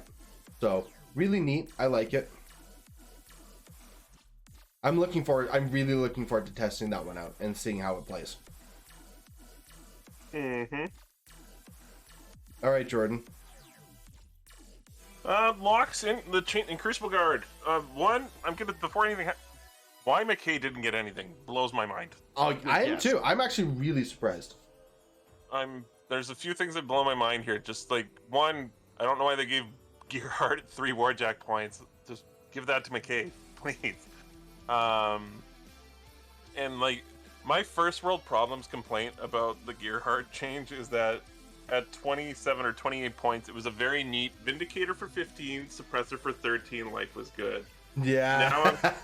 Now I'm like, oh, I have to take 2 Vindicators that are only like the best 15-point jack of the game, but I really want a Suppressor. So it's like messing with my Gearheart ass mountain list. So I'd probably do 2 Vindicators, but whatever.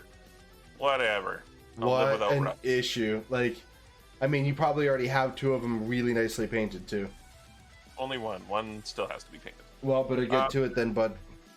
Yeah, back to Lock. This is another one of those abilities that impacted the... it now triggers off of Essence spends, which is good. I like it. That was a big gripe from Crucible Guard and Convergence players that it didn't. I think it's a good change. I think she's pretty playable, so I like it. How many upkeeps does Crucible Guard mechanic... Sorry, what? How many upkeeps do Infernals typically put out? Like, they put out a lot of upkeeps, and they put out a lot of magical abilities, and spend a lot of essence in a turn. Like, that getting fueled up, like, that's a lot of tokens she's going to be dropping out. Yeah, you don't catch the spells too much with Crucible Guard Lock, because we don't get the corollary to extend that control area, so... I'm looking at it from Convergence. I mean, 16 inches is... The spell part. Yeah. Or 16, yeah. Crucible Guard mechanic down to a point. I like it. I like 1-point options. All terrain becoming an inch. Sweet. Brian highlighted Rocket Men. So I like this because I kind of felt that Rocket Men were a real issue, and although before they could go around and be blast immune, they changed that to now being just blast resistant. So having +4 armor probably still means that most blasts won't do anything to them, but at least you can boost the damage or something. So I kind of feel that, because I feel that Rocket Men were a real feel bad for a lot of players that came into them, didn't have an answer, and you just kind of lose. So at least gives you another semi-answer to them. They were so annoying. Yep. Rocket Men were so annoying when they came out. And their armor 11, they'll go up to armor 15. So it's not even like super heavy boost that you have to worry about. Like you could roll for reasonably warm and still kill them. Yeah, they're fine. I think they're fine. Some people don't, but I think they're fine. Okie dokie, Infernals. Homodamos and Zadaroth randomly getting a couple of Warjack points. What the hell? Horror points. I like Not it. surprising. Fucking lowbrow humor there. I really like it. It's I guess a free Dark Sentinel. I guess I don't know how much that changes too much, but I'll have to explore that in the list building. Zadaroth is really strong, so that one in particular kind of floors me. It kind of helps with the whole Regna thing, which I guess will be later, but... Yep. Tormentor, Brian? Yeah, I highlighted this. I mean, I think it's fine. I mean, these are basically free heavies you're bringing in based off of a solo, so they probably shouldn't have been armor 19. It just bothers me that the Desolator has the same armor, when, I mean, clearly one has extra armor plating. I actually would be happier if the Desolator went down to armor 17, so... I mean, this is the third round of nerfs that the heavies have taken in the last 6 months, 8 months. They went from armor 19 to 18. They also lost a Mat and Rat, right? And they lost Tactician. Yep. And I guess the Hawk changed. Yeah. So that's like they've kind of got hit really hard, and now with this change and Essence getting more counterplay, I think Infernals are they're getting hit pretty hard. Like, I don't feel bad for them, but at the same time, it's kind of getting a little over the top, I think. Still okay. Still okay. The other one I highlighted here was Howlers, and so I think this is great. I mean, a lot of people don't like them. I did. I found them as a great front line, and now that they're 2 points cheaper, sure, that's fantastic. And they also got Brutal Charge as well, so why not? Are they 5 boxes or 8 boxes each? And that's it for Infernals. I like we also have the Dark Sentinel. Are they 5 boxes or 8 boxes each? No, they're just one box. They're one box. I think it's cute that they go up to ARM 16. I don't think it changes anything for their for their viability, but yeah. Okay. Troll Bloods, I think we can skip. No one wants to talk about trolls. Get Chris out of here. Trolls are crap. That is a lot of text on this page. You can really see the favoritism that Faye has for this friggin' faction. Like, I think this is probably one of the longest sections in the in the whole update. But Gristle 1 looks really cool. Being able to affect more than one unit with a unit with more than one fell call, really cool. Gaining unyielding, giving a chance for Hoofed so you can jam super deep on top of the other fell calls that are available from the fell callers. I think that's really cool. That's a neat design area that they explored. And if anyone has any commentary about that, we highlighted nothing. I don't know the faction for shit. I just don't. Highlight. I missed. Sorry? I don't know the faction for shit. Hello? I don't know the Jordan, faction. you keep on having Ian break up on you too? Yeah, sorry. I just realized that that I was dropping really badly. That cool field internet. I just upgraded to a gig. Be jealous. Yeah, the faction, so Calandra gained discombobulation. I want to call that out. That's from Malikov, which obviously impacts Highwaymen, which haven't seen a lot of play, which is a really good benefit. I don't know if we should talk about Primal in this instance. Primal changing to no longer frenzying, so that's on Rock. That impacts the Gorax as well as something else, I think, the Battle Boar. Changing to +1 strength and mat instead of having to auto frenzy. Really big change. That's awesome. But yeah, one of the cool things to call out here is the mobile cover that Creel Warrior Caber Throwers give. Yeah, that was crazy. That's really cool. Carapace with an equal or smaller base, so all medium bases gaining Carapace while within 2 inches of that model. That's really cool. Especially, I mean, you're not going to have just one of these. You could take 3 because they're a weapon attachment, so they can just be spread all over the place, protecting your entire force. Yeah. Yeah, that's a really cool change. I really like that. Just seeing if there's any commentary from Chris on anything in there, but I don't see it, so we shall move on. Lots of points decreased. I assume that they're going to come out of this really strong. Really strong. Fenblades getting brutal charge when they have cleave and stuff. Ugh, barf. Legion time. Ian, are you there? Do you have anything else to add for trolls? I am here intermittently right now. My internet's kind of popping in and out right now, so you guys are coming in super clear. I don't really have anything to add in there other than okay. I think. Yeah, so are you right now. So what's that?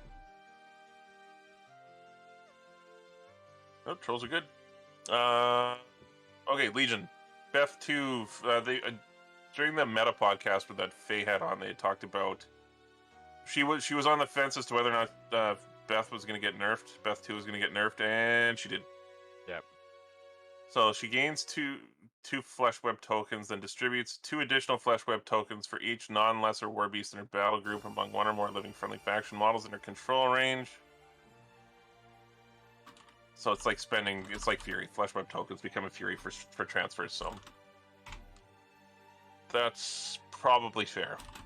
That feat was really good, and that was definitely a contentious point during the CID when she was being discussed. Next thing. We're gonna. It's Brian and Jordan are now the community killers, says Ian. I'm still here. I'm just having really bad connection issues. That's fine. We got this. We got this. Brian's played a lot of Legion. Yeah. Actually, I love the twins. The twins are probably my favorite warlocks in Legion. They're very unique. So Riot's going up to 6 Fury, really cool with a Flashing Blade crit decap model. And also, you cannot RFP them anymore. Like, I mean, you can, but it doesn't do anything other than RFPing them. But it does, like, they can still be returned, which is really cool. Yeah, and the whole thing was about trying to deliver Riot, and so getting that extra Fury there really helps for sure. And I've got such fond memories of doing that. It's so much fun. The whole thing's so much fun. Thagrosh, the feat changing to basically what it was, other than now the War Beast that returns to play can do stuff like can't be before. So Typhon spraying stuff down, Azrael throwing things, like there's lots of cool stuff there. I really like that. That's a good change. Thagrosh the Messiah is another fun one that I have. Ian highlighted Azrael down 2 points, like the whole Typhon down 2 points, Zuriel down 1 point, that whole like brick of characters that people like taking in Children of the Dragon. It's probably one of those other things where, like, sure, these things were already being taken, but they were overcosted. So this was all needed to kind of bring them back in line of probably where they should be. That's exactly it. Also look at the Scythian, right? The Scythian's a great cheap one. Yep.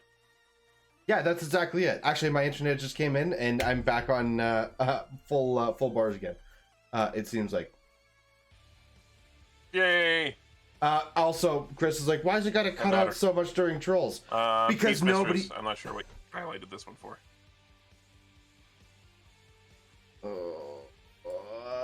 God damn it, fucking internet! I fucking hate you. I'm sure you guys can hear this fucking bullshit. Move to a real city. No, I have Elon internet showing up. I have Starlink showing up at the end of the month. Beast Mistress is because of the lessers, being able to take lessers.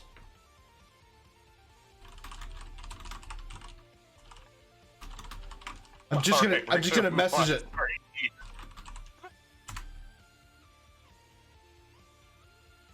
She could just take light. She could take lights instead of just lessers, so that's a good add. Are there good lights you would want to take in that? I still don't know why they don't open it up even further, but sure, why not? Yep. Blarcon went up a point. That's kind of cool. Forsaken gains Resolute Rage. This is a cool ability. So +1 arm for each Fury. Then they can have 5 Fury, I think. So it takes them up to like arm 19 if they're fully things. So they can really like sit in a really forward spot, waiting to blow their load, so to speak. Yeah, and I think the other thing too is like typically they'd move up, pull in all that Fury, then they're a threat, so the opponent kills them. So now they can actually protect themselves after they've made themselves that threat. My story of barfing on a full Harvey was something special. I like that. Nis Raptors going down to 15 points is real good. I love Nis Raptors. Poison Bows, 3 points. Jesus. That's the unit that got me into the game. So yeah, great to see more of them. Yep. Don't know if there's anything else in. Don't know if there's anything else in Legion that I want to call out. The lure thing I thought was kind of interesting. So that's on the Strider Scouts, so they now get lure. So friendly War Beast can charge any models hit by this model, hit by it, without being forced. So that kind of helps us, making them a little bit more efficient as well. And they're cheaper. Yep. Circle time? Circle time. Kruger. Kruger the Stormlord. That's just the windstorm change, so can't be anything more than 8, can't go to less than 8. Yeah. Anything And less I mean, than it's not a big thing, but I mean, sometimes it's ridiculous to be that close and still not be able to shoot anything, so. Mosar the Desert Walker. Ian highlighted Sunhammer. Enemy I'm here. warrior I'm models in here. the battle group that I'm here. Okay, I'm back. I'm watching Okay. my connection like go into like sine waves. Okay, so the Sunhammer doing D3 plus 1. You know how like that D3 damage like through Harvey and stuff like that was like, oh, whatever. And then the D3 plus 1 happened and like, oh, all right. Nobody plays her anymore. This is one of those things. It was D3 and now it's D3 plus 1. So every time you move or repo or anything like that, you're getting hit with this repeatedly. I think it's a pretty heavy change. No? Yeah, it's interesting. I Okay. think it's all right. Yeah. It's interesting. I like the just a tree rule. Yeah. Yes, I love it. It helps out. Just the way that they did it was just, it's a very cute way of doing it. Getorix, cheap Getorix. That's really good. Yeah, again, one where you see it all the time, but that's because the best they had. And again, just like Legion, their points had to come down. Yeah, like the other one Ghetto's so good. Ghetto, like, coming down points and improving? Was it really that necessary? Do you guys think? I like that they've spent a lot of time on the Living War Beasts here. Like, there's... To me, that was Circle playing Chromac 1 with Warpwolf Stalkers and Getorix and Port Warpath and killing people. Like, that to me is Circle to the extreme. Like, I love that part of it, so I'm totally fine with them getting points. Like, even Getorix was good before. He would have been fine as is, but I really support that change. Loki dropping 4 points, wow, and Wow. then getting his drag. Yeah. So again, I think this will be perfect. Where we'll be seeing lots of this, where Loki'll go there, drag things in, and then they can easily kill it and run type thing. Do you have dual attack or something that allows him to throw his hook and... Oh, I guess, like, drag itself innately lets you make melee attacks, so that's fine. Yeah. Megalith Megalith -3 has to be mentioned. That's a big drop, especially for a character, whatever. Honestly, the more impactful Wold change is the Wold Warden going down another point, because that was all your TKs and your Lightning Storms from Kruger and stupid crap like that. Yeah. Yeah, I really like all the living stuff that they changed in here. The Warpwolf Stalker going down 2 points, going up to PS 18, and then like warping for strength up to 20, and then Primal up to 21. Oh, awesome. I think just like with Kador, where people would come in wanting to play Mana Wars and be disappointed, the same thing here was Circle with the Werewolves. So it's really good that they're getting more competitive again. Yep. Yeah. All the Griffins went up a pow, it looks like. Yep, looks like it. So Una 2 back on the menu. Back on the menu. The Tuna. Okay, Celestial Fulcrum down 3 points. So again, that 16-point Battle Engine sweet spot. Plus 5 We'll boxes. see more of that. Cool.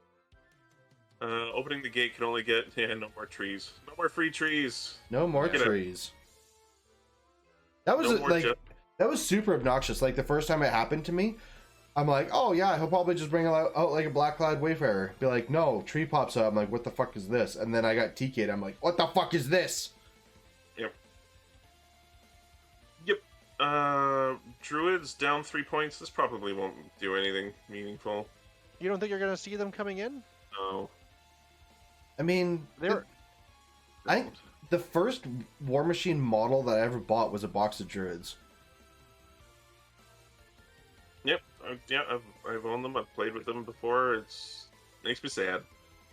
Yeah. Makes me sad. What else? Reeves. Brian, any reason that you're highlighting this?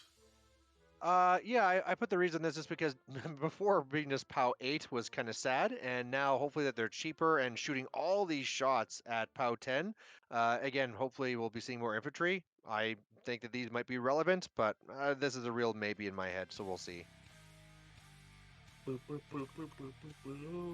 Okay, Scorn. Again, we're not Scorn players, so this is why this is pretty empty. I've got a lot of experience with Scorn. Yeah, fair Brian, enough. I know he does. There's the jank one I highlighted down there on the next page about agonizers going down to 5 points. So Yeah. I love spamming things, and the idea of spamming agonizers and being able to just like push things away repeatedly seems hilarious. And now that they're at 5 points, it might be viable. Yeah, because I Sorry. mean, you don't have to be afraid of them when they actually pop and frenzy, because they can't kill anything anyways. Um, I actually so Narash, Master Aesthetic Narash, he loves pain. He loves chains and whips excite him. So he gains blood tokens now when he suffers damage. I try to remember what his ability was before, but getting +1 strength and arm for each blood token is really cool. So you just like unit of beast antlers just following around and whip him to, and then cyclone and all this threat. Like you can get there and do work. I really like that change. Maltreatment. Yeah, nothing else for their warlocks that I want to talk about. Agonizer, yeah, the Agonizer span. Tiberian, another one of those character heavies that probably didn't need points debuff, but I like the elephants. The elephants are a cool aesthetic for scoring. Yep. Annihilators, what's going on with this? I didn't read this at all, but I was... Yeah, I didn't read this. What's this all about?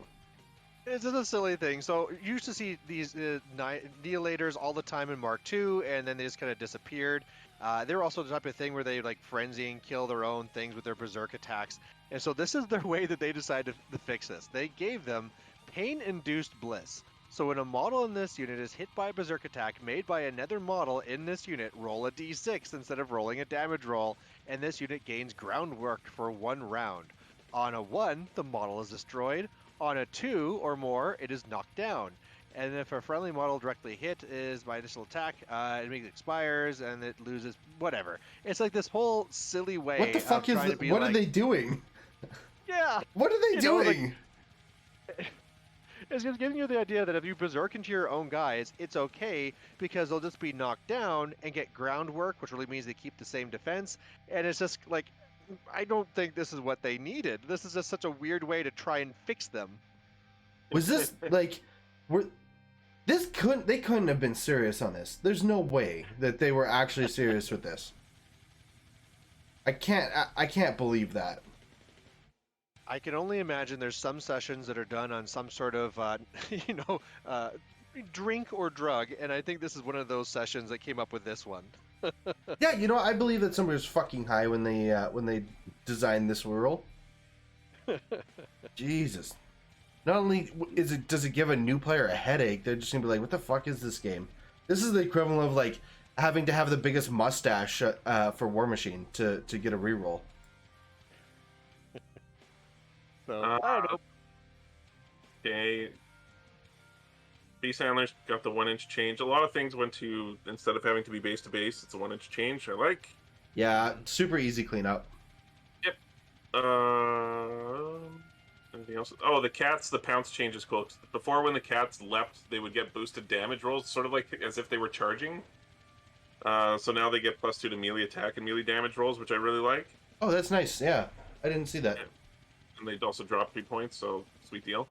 I think the Cataphract Arcuarii might also be interesting. Their armor went up, who cares? Points went down significantly, that's cool. But also these are one of these ones all have drag. And since we're starting to see a lot of medium infantry, this could be very scary to have their unit of medium infantry drag in all of yours, and then of course their elephants just slaughter them all type thing. So Yeah. it could be interesting. The Arcuarii have POW 12 Weapon Master melee attacks. Oh yeah, they don't mess around. Oh, really? No. What? Yeah, they are lethal. Like, they are so good. Fist of Halak coming back big time. If anyone didn't know what Fist of Halak was, it was Incendiary, 2 units of Incendiary, and might have been Min, but 2 units of Arcuarii, and a big-ass unit of Citrati, supported by Xerxes 1. So everything's hitting like a friggin' freight train. They get +2 armor, they have miserable stuff, and plus now that there's Supreme Guardians that can return them. Blah. Barf. Grimkin. Slaughterhouse! Talk about it. Go ahead. So I got to play against the Slaughterhouse, a little while ago, and it was interesting. It seems like for the most part you can only really play it with Child, but again, one of these neat ones that has drag that's now better, and now that it's cheap enough to be competitive with the other things like the Skin and Moans and Clocks you might be competing with, I think that you might be seeing more of this, which is great because it's a very cool model. So, I get the points decrease, and for most of Grimkin, like, because you took very specific models, you had to, that there was going to be point decreases for things that you already took multiple times. Yes, Chris, I agree with you. The house is still bad. I'm with you on that. I don't care how cheap it got.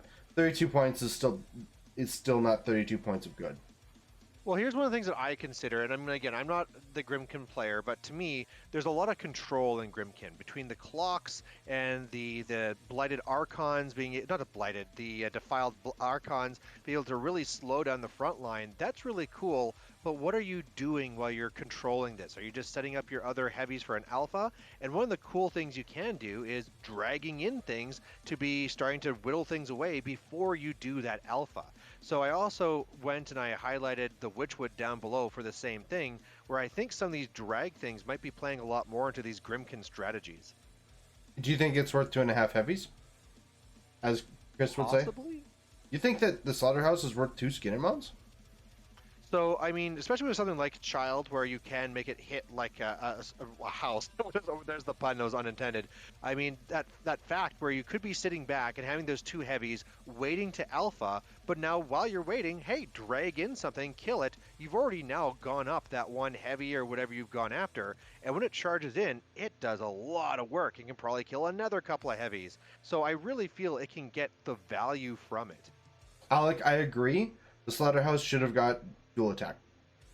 Dual attack would have made that thing perfect, actually. What does it get for dual attack? Are you just thinking being able to charge something and then drag?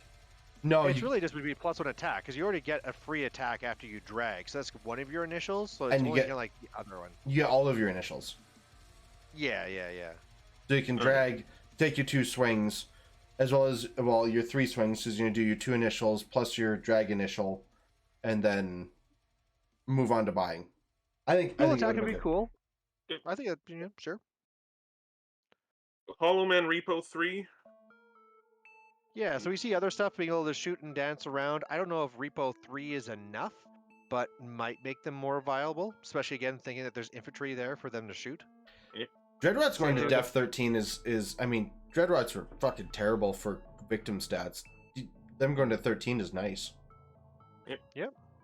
And even if they die, the Twilight Sisters are only 5 points now, so you can bring back a couple more, which Yep. is good. Yep. Yeah. Winions. Lord Azzolo, the Castellan, cut distraction and range amplifier. Distraction was such a good spell on him. It was such a good spell. Was it? Yeah. Be like, I'm gonna go up, stop something from shooting the shit out of my stuff, and then bounce back. I thought it was a really, really good addition to the. I don't think they should have got rid of it. Now, did you remember the distractions only on warrior models? Nope, I didn't know Yeah. that.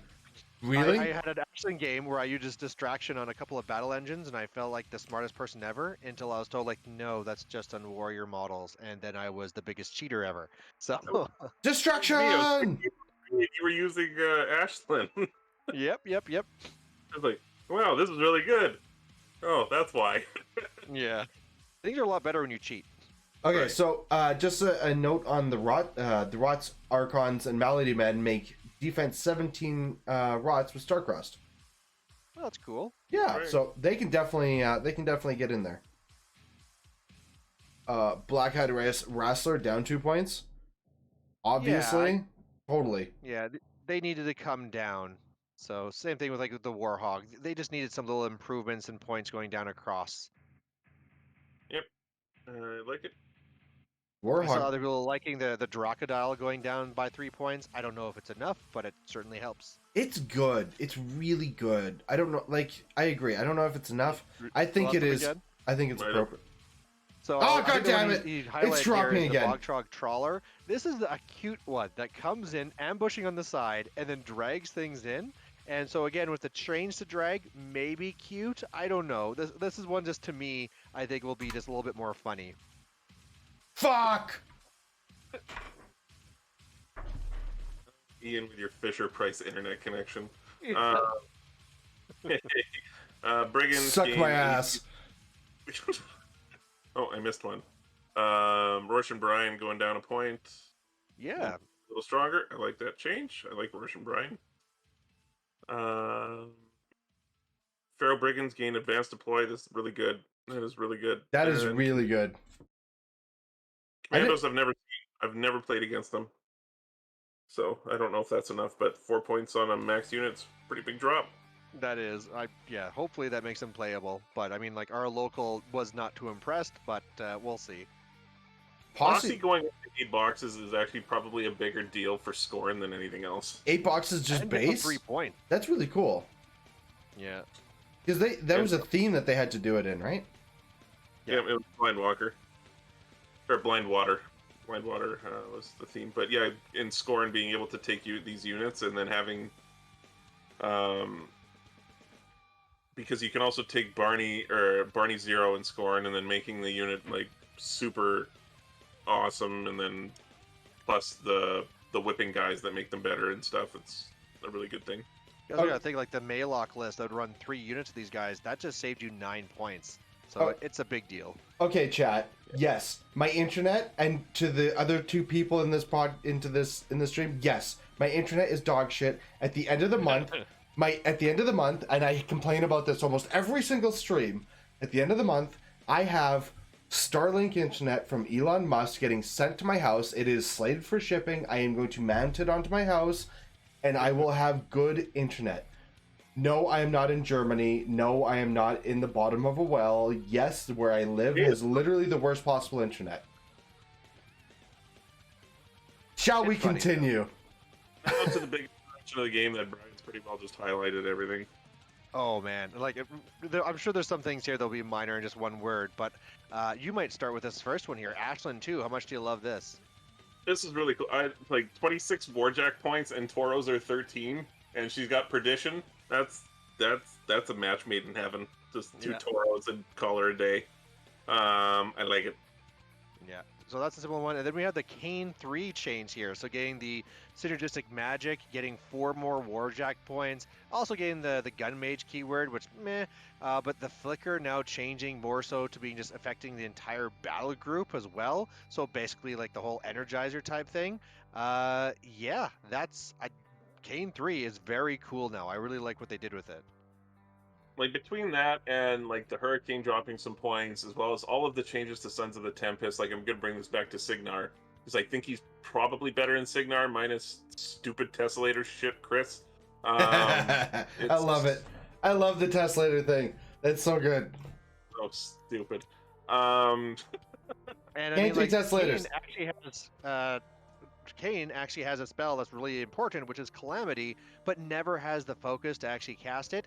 Well, now you will, right? You can shoot some things, get those tokens on you, and then on the feat turn, you shoot something, it's now Witch Mark, you now can hit it for free, and now you cast it for free, basically using those tokens. So I think that's very cool.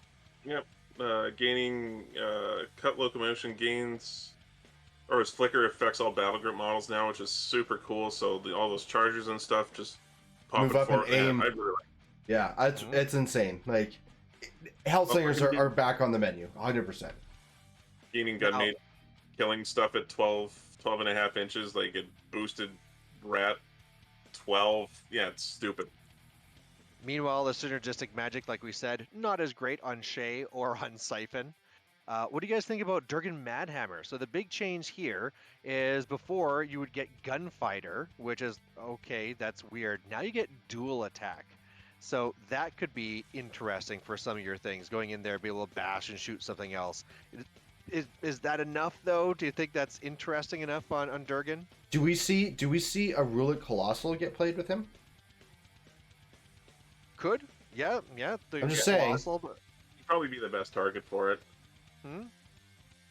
I'm trying to think of other models with AoEs that would benefit from this. They also frigged up here, because we looked at the Aurora 2, where they made sure you can't get dual attack on that Void. Madhammer can. Madhammer can get it, yep. Okay, Gordon, Brian. Yeah, we had hoped it was going to go up to Focus 6. Instead, they made it Resourceful, gained Energizer, so that kind of helps. I don't know if this will be enough. Focus 5 really hurts, but at least it's something that's a bit better. Blockader went down a point, and its rate of fire is now only 1 rather than D3. Who cares? You never really shot anyway, so this is just basically a huge buff. And then the one that's really important, Buccaneers back down to 1 point. So Mike, back where they're supposed to be. Durgan can take voids if he does it in irregulars. Yeah. Yeah, Buccaneer down No, to no, 6 no, no. points. Voids are not irregulars. You'd have to be out of theme. Oh. All right, never mind. Durgan will never do take voids. Also, one Nomad, you might actually see those now. They drop back down to 11 points. Yeah, I you know, like that's that. I saw that. I really like that change. I'd be like, huh, 2-point distinction. That's worth it for the spam efficiency. Yeah, now it's actually a consideration. The Subduer, this is a huge change again for these ones where apparently they want dragging heavies to be a thing. It got extra range, you know. We'll see if that all kind of works out.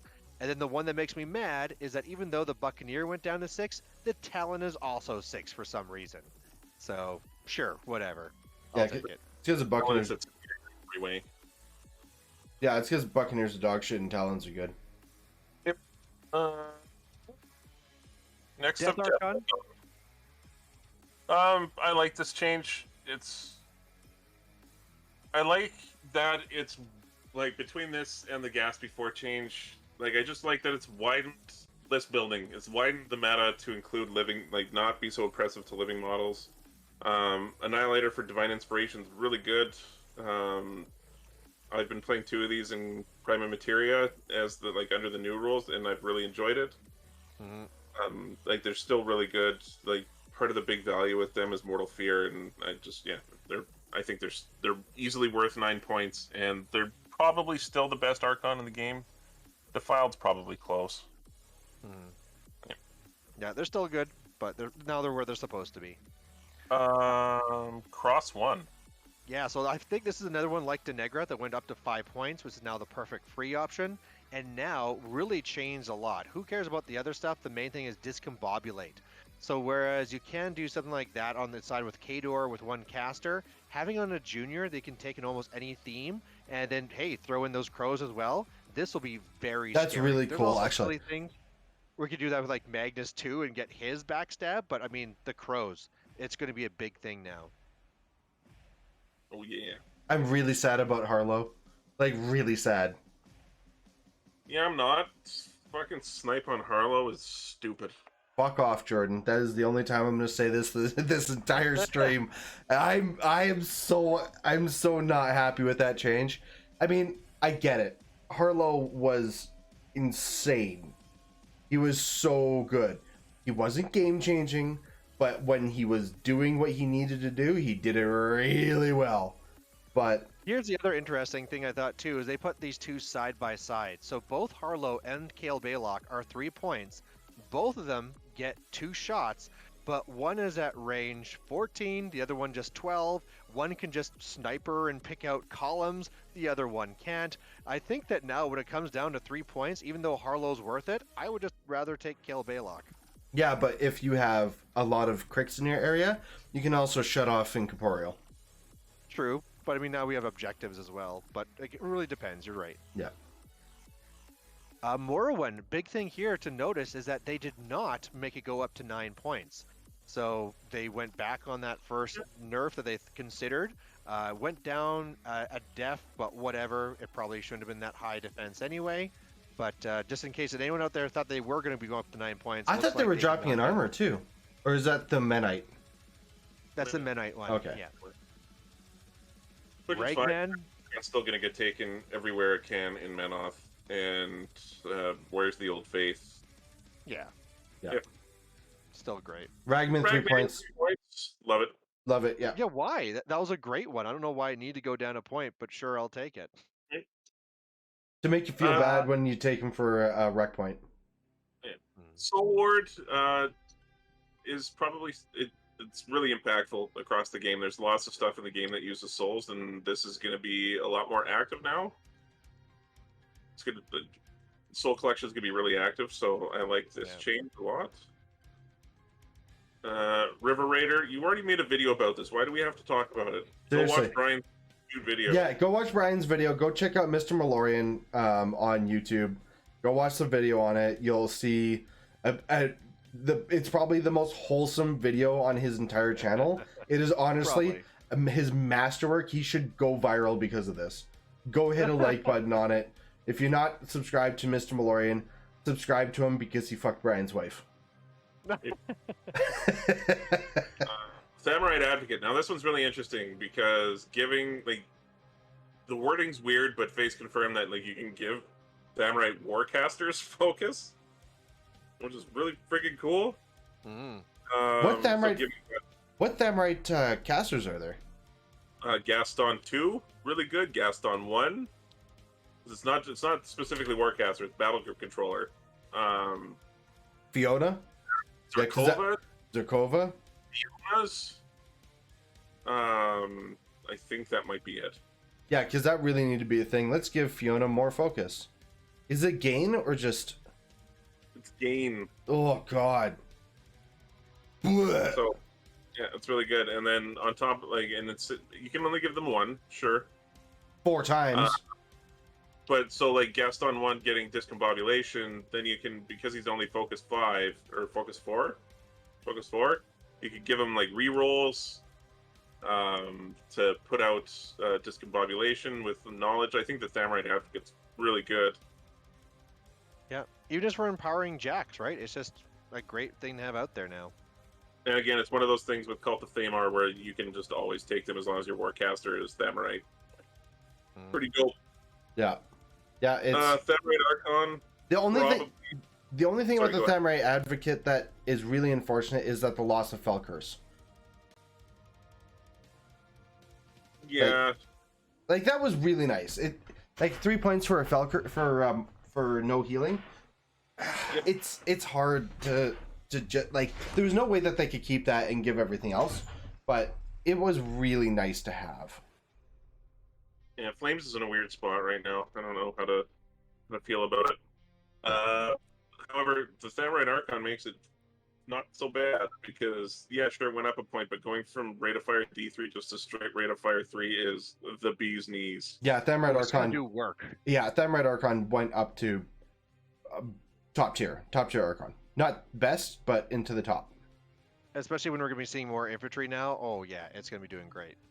Yeah, it's up there. Like it's up there in the Archon hierarchy. The Void lost a lot, gained a little. Oh, sorry. Also, correction on the Samurai Advocate. You can only gain 1 focus point once per turn. Yes. Yeah, I thought you could do like have 4 of them, just be like, here's a focus on a caster. No. That'd be That's what I said. Yeah, Void Archon's much worse than before. Probably still fine, but definitely worse than before. Yeah. Worth 9 points. Yep. This one, I mean, one of the cheap things for people who always want to take cheap models, Alexia and the Risen at 10 points was always fantastic. Now at 8 points? Yeah, sure. Why not? Whoa. Yeah, this is really good. Like when flags are at an epitome or at an apex of value, being able to just huck out cheap solos is really strong. Yeah, no shit. I mean, And then the big Gatsby change. Yep. He's still, goes further, but he's still fine. I think it's fine. I played the highest level of bullshit with Gatsby repeatedly. People hated me for it, and I'm still okay with the way that he's turning out right now. I think he's not fine. I think he's still overtuned, but I think this gets us closer. So we'll see how it plays out, though. I don't see him changing from this point. Output. My issue with him was always his, like, how much he restricted list building. Just with Bloodthirst. So that being gone alone, sure he's going to kill a lot, and he's really good, and I'm completely fine with the super juniors being good. They're centerpieces. All right, Brian, I have 0 input on the Drudges. I am unsure what to think about it. You guys were talking in the chat before, but so for some reason they made all the Cephalic stuff go up a defense, which is sure, why not? They're now defense 12 things. Their armor went up, which I don't know if it's ever going to really matter. Maybe they'll shrug off some POW 10s.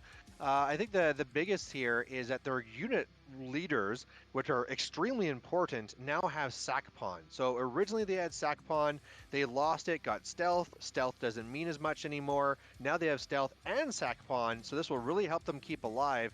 And then the Mindslaver Drudges, which are actually like the important ones, they'll be in the front line that you need to make sure you have lots of them. They also went down 2 points as well for a max unit. So will this make them better? I don't think they'll still be seeing play. It's still not enough, but it helps. It goes the right way. Mat 5 still really, really is a problem for them. Yep. Here's another one that I think will be really interesting. Boom Howler and Co. So this is that unit that you saw all the time in Mark 2 and then never in Mark 3. They even got ambush in a theme and nobody cared about them. Well, now they went down 5 points and got shooting gallery. So Wow. I think you'll see them now. Hammerfall High Shield Gun Corps. Hey guys, coordinated movement, add new shield wall. 712. Let's Still trash. let's never see him again. Get the fuck off my screen. So bad. However, Kayazi, they Oh, got yeah. crazy.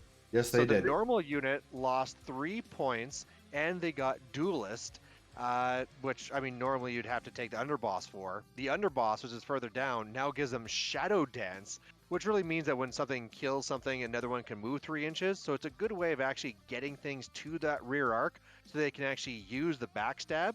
Although, again, especially in Mercs, if you have that Gaston, you can just combobulate or whatever it is and be able to get that backstab anyway. The silly thing, though, is that Eliminators, which were already amazing at 5 points, now went down to 4 points. And I don't know how you can ever tell me that an Eliminator is worth 2 points, but whatever. Ninjas are now better, and I'll take it. Yep. I don't know. Actually, so a max unit of Kazi Assassins right now is 15 points. So I don't know if it's supposed to be 13 or 12. Huh. I'm not Oh, sure. yeah. I'm not sure what that landed. I asked Faye, so we'll see where that shows up. Uh, Kazi Assassin's really cool. I like that change a lot. For Kador, the Eliminators thing wasn't a big deal for me because they were a rec option in the one theme that I took them in. So yeah. yeah, I really like the Kazi Assassins change. The Shadow Dance just opens up a lot of janky shit. So Yeah, I'm really looking forward to seeing how people play those. It's going to be kind of crazy. Dan Cox is excited for his 4 free points because he actually is going to be playing a list with Boomy. And apparently, Sweet, nice. I lost to Boomy at one point. Chris, it was probably when I was a SEAL and you just clubbed me real hard. I can't remember if when this happened. Also, I don't know who this IAN person is. That is not me. So I guess we're on to themes now. Yeah. no more Regna.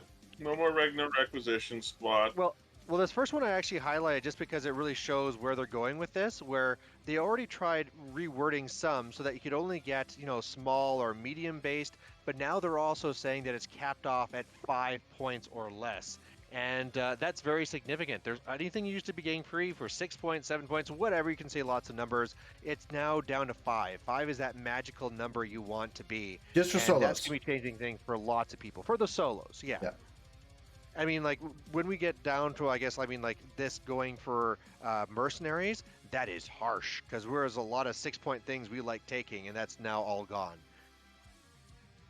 Yeah. Well, when we get to the scream moment, I'll let you guys know. You guys do your Sure. thing. Yeah. But yeah, Regna here is going to be a big thing. It's still worth it to pay for it, but that's going to hurt.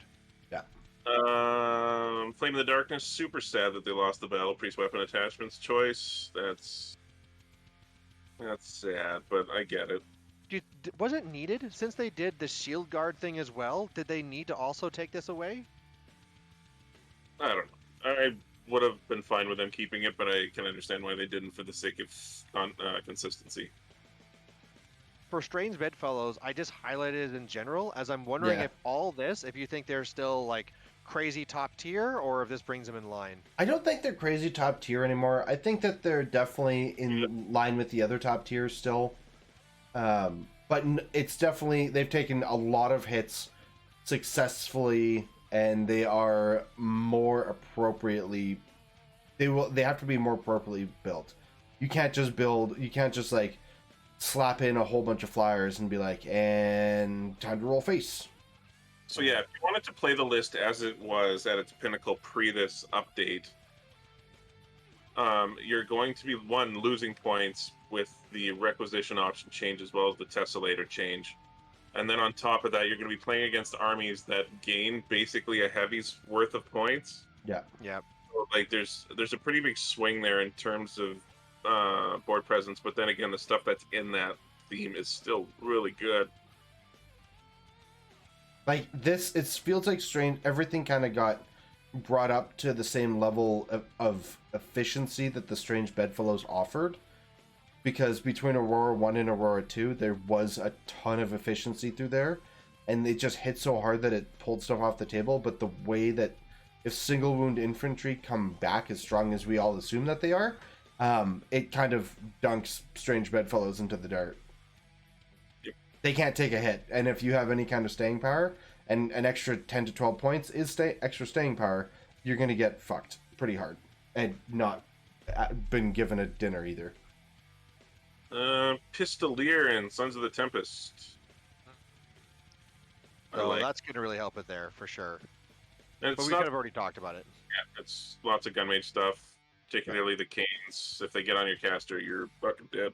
Also, they got ranger units in there. Not that they had a problem hitting, anyways.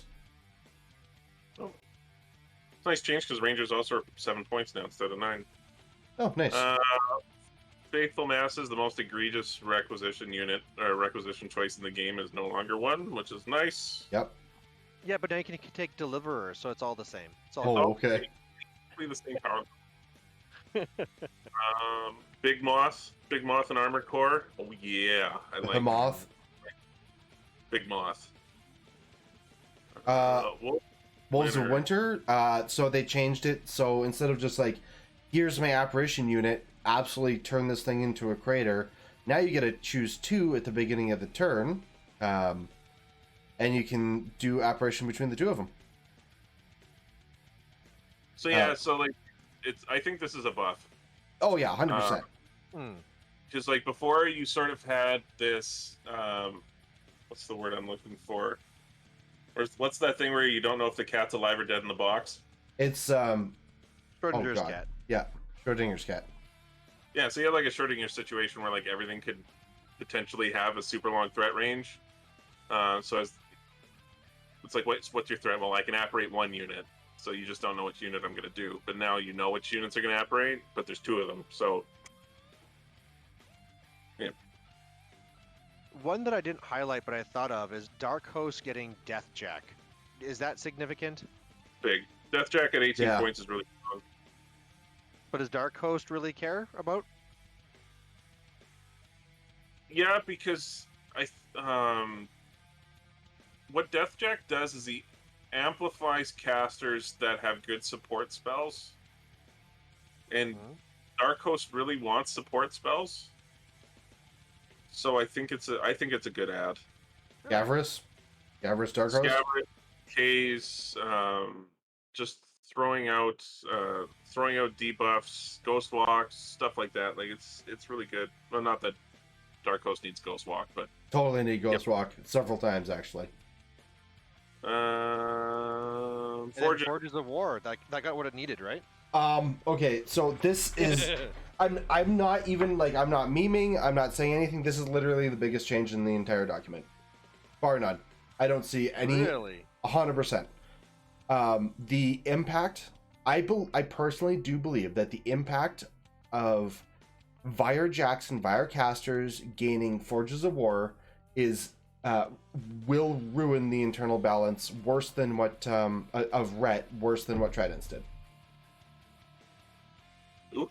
Bar none. I firmly believe, I'm not even fucking with you guys. I'm not fucking with chat. I'm not trying to say anything. This was literally one of the most powerful improvements that Rhett will probably see. It opens things up. I'm just really interested to see how all the builds will be now. You have double the amount of jacks available to you in the jack theme, and casters that were limited by focus. No, it still has. Okay, so Mike, yes, the Arcanist mechanic units are still rec options. They were not taken away.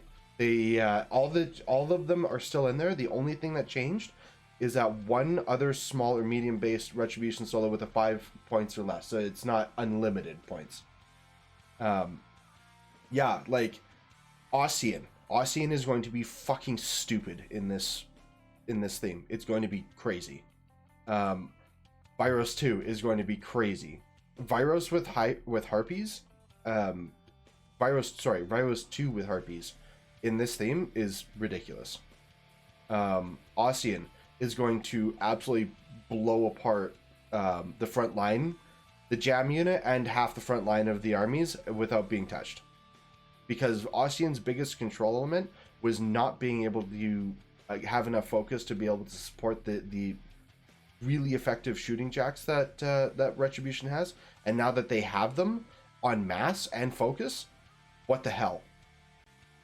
I do think that this is going to be a big thing. Like it will be a thing, and it will be. I don't think they're going to change it, but it definitely is something that they have probably talked about for years, and they just didn't do it. I also was surprised that Rhett got many changes whatsoever, because I kind of felt they were kind of the poster boy of what PP would want in a faction right now, where Rhett players seem to have lots of options, lots of different builds you could go with, as opposed to, like what we had talked about with with Menoth. And so it looks like they opened up the door even more. So yeah, so Ron, Kalissa, Ossian, Raven, Vyros 2 are going to be the top 5 use casters in my opinion. Coming up by Rhett. Ron getting Sphinxes in his stable is like he had to go themeless, or he had to go out of theme, or he had to go into a theme that he fucking hated in order to do that. Now he just has it. He can go and do a TK from 13 inches away. Destruction Initiative. You like the Destructitron 3000? It's just a nice change. It's an interesting change that they did. Overall, the Destruction Initiative points changes gave a lot of options, because all of the jacks came down so many points.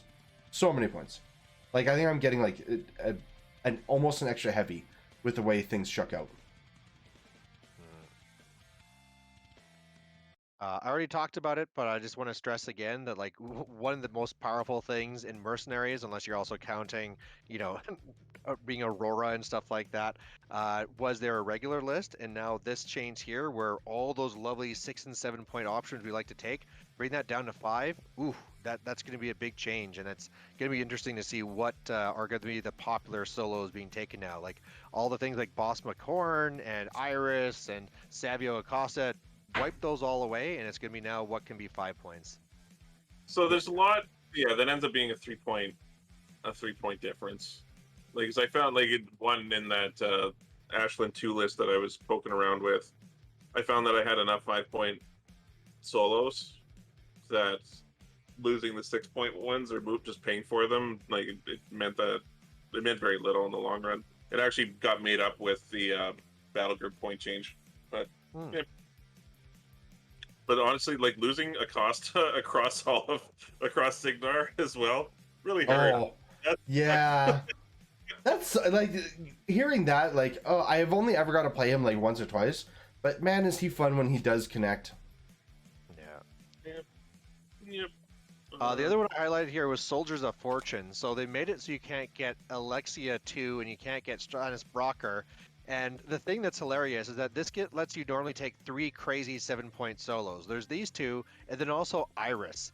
And so this is Soldiers of Fortune. If anything, you should have Stannis Brocker. That's the one that should stay there, not Iris. And as well, this is a theme that nobody was really playing anyway. So I don't know why they made these changes, but sure. Alexia 2 is a baller solo, and I think it's going to be even better now.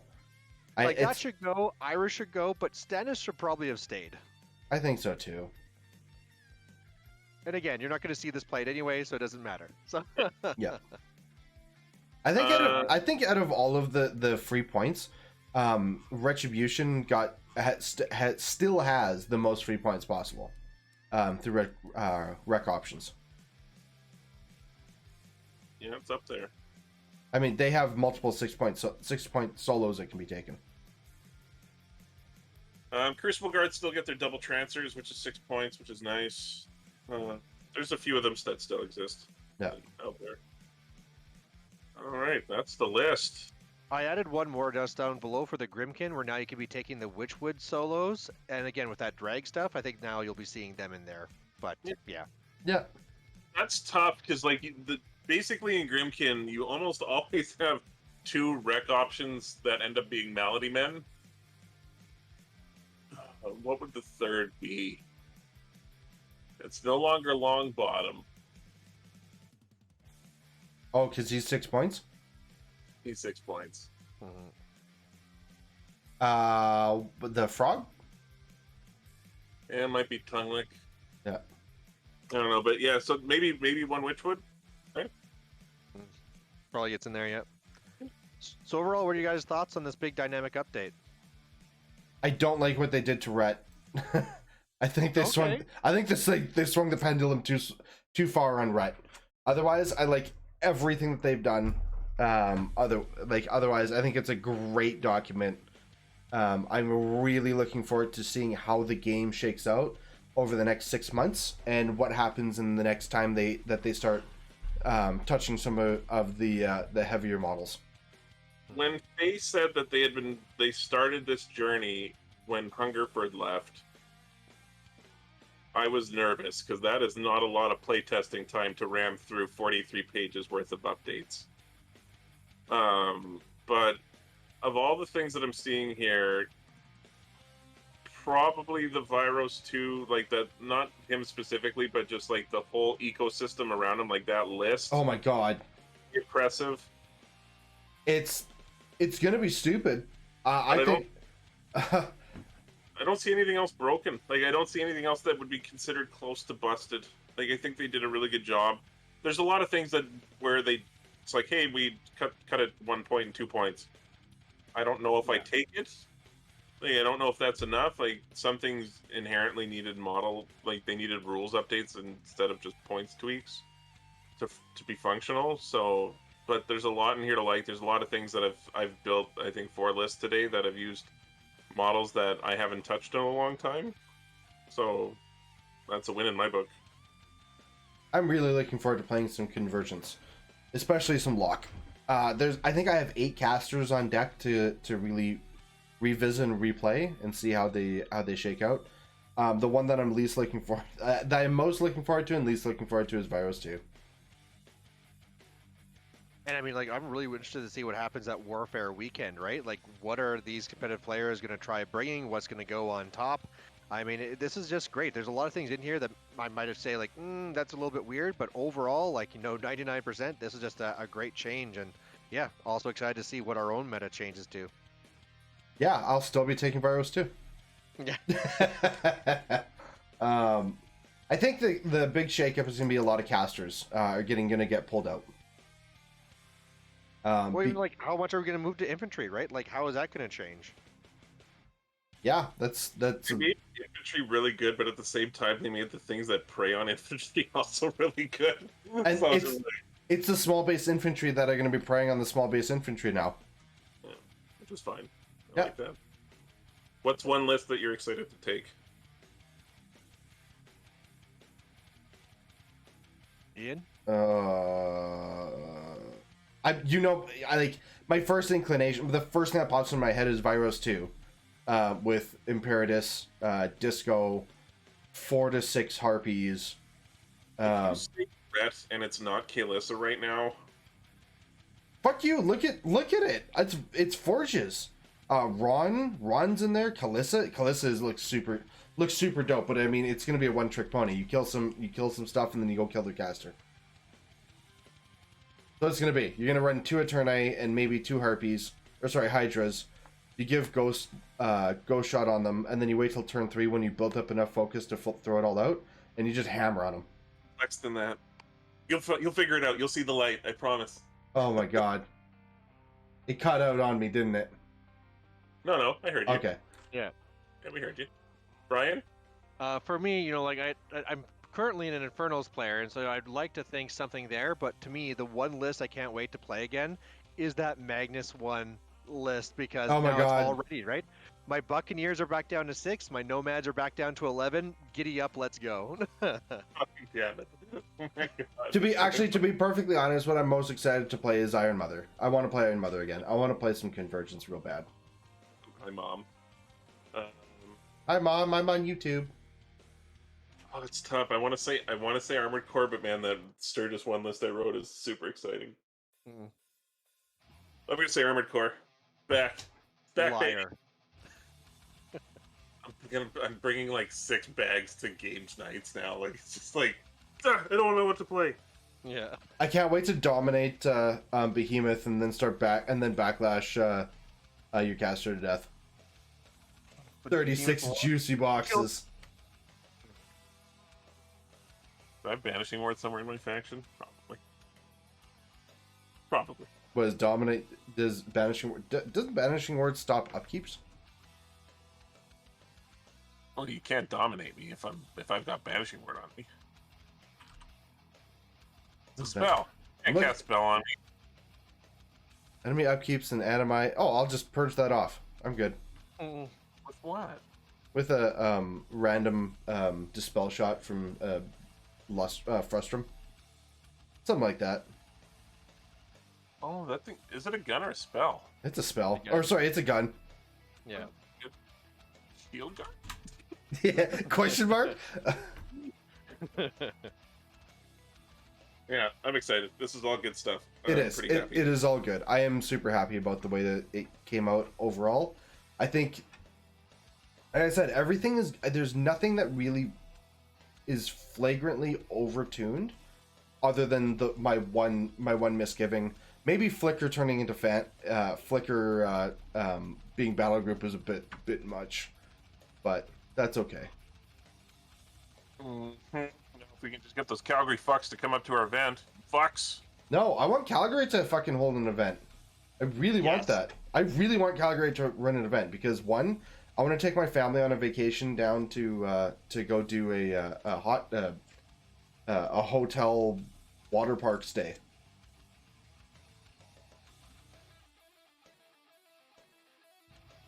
Awesome. Well, thanks for having me on here, Community Killer. Well, thank you for coming on and in digesting this and figuring everything out and listen to me disconnect royally.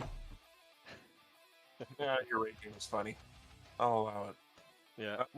Perfect. Well, guys, it's 20 after 11. Thank you very much. I will catch you guys in chat tomorrow. If anybody else if anybody has any commentary to add, please put it down below in the comments. And if you guys haven't yet, please subscribe. I'm gonna be probably archiving the VOD and putting up the full video tomorrow. With that said, I hope you guys all have a good one. Good night. Yeah.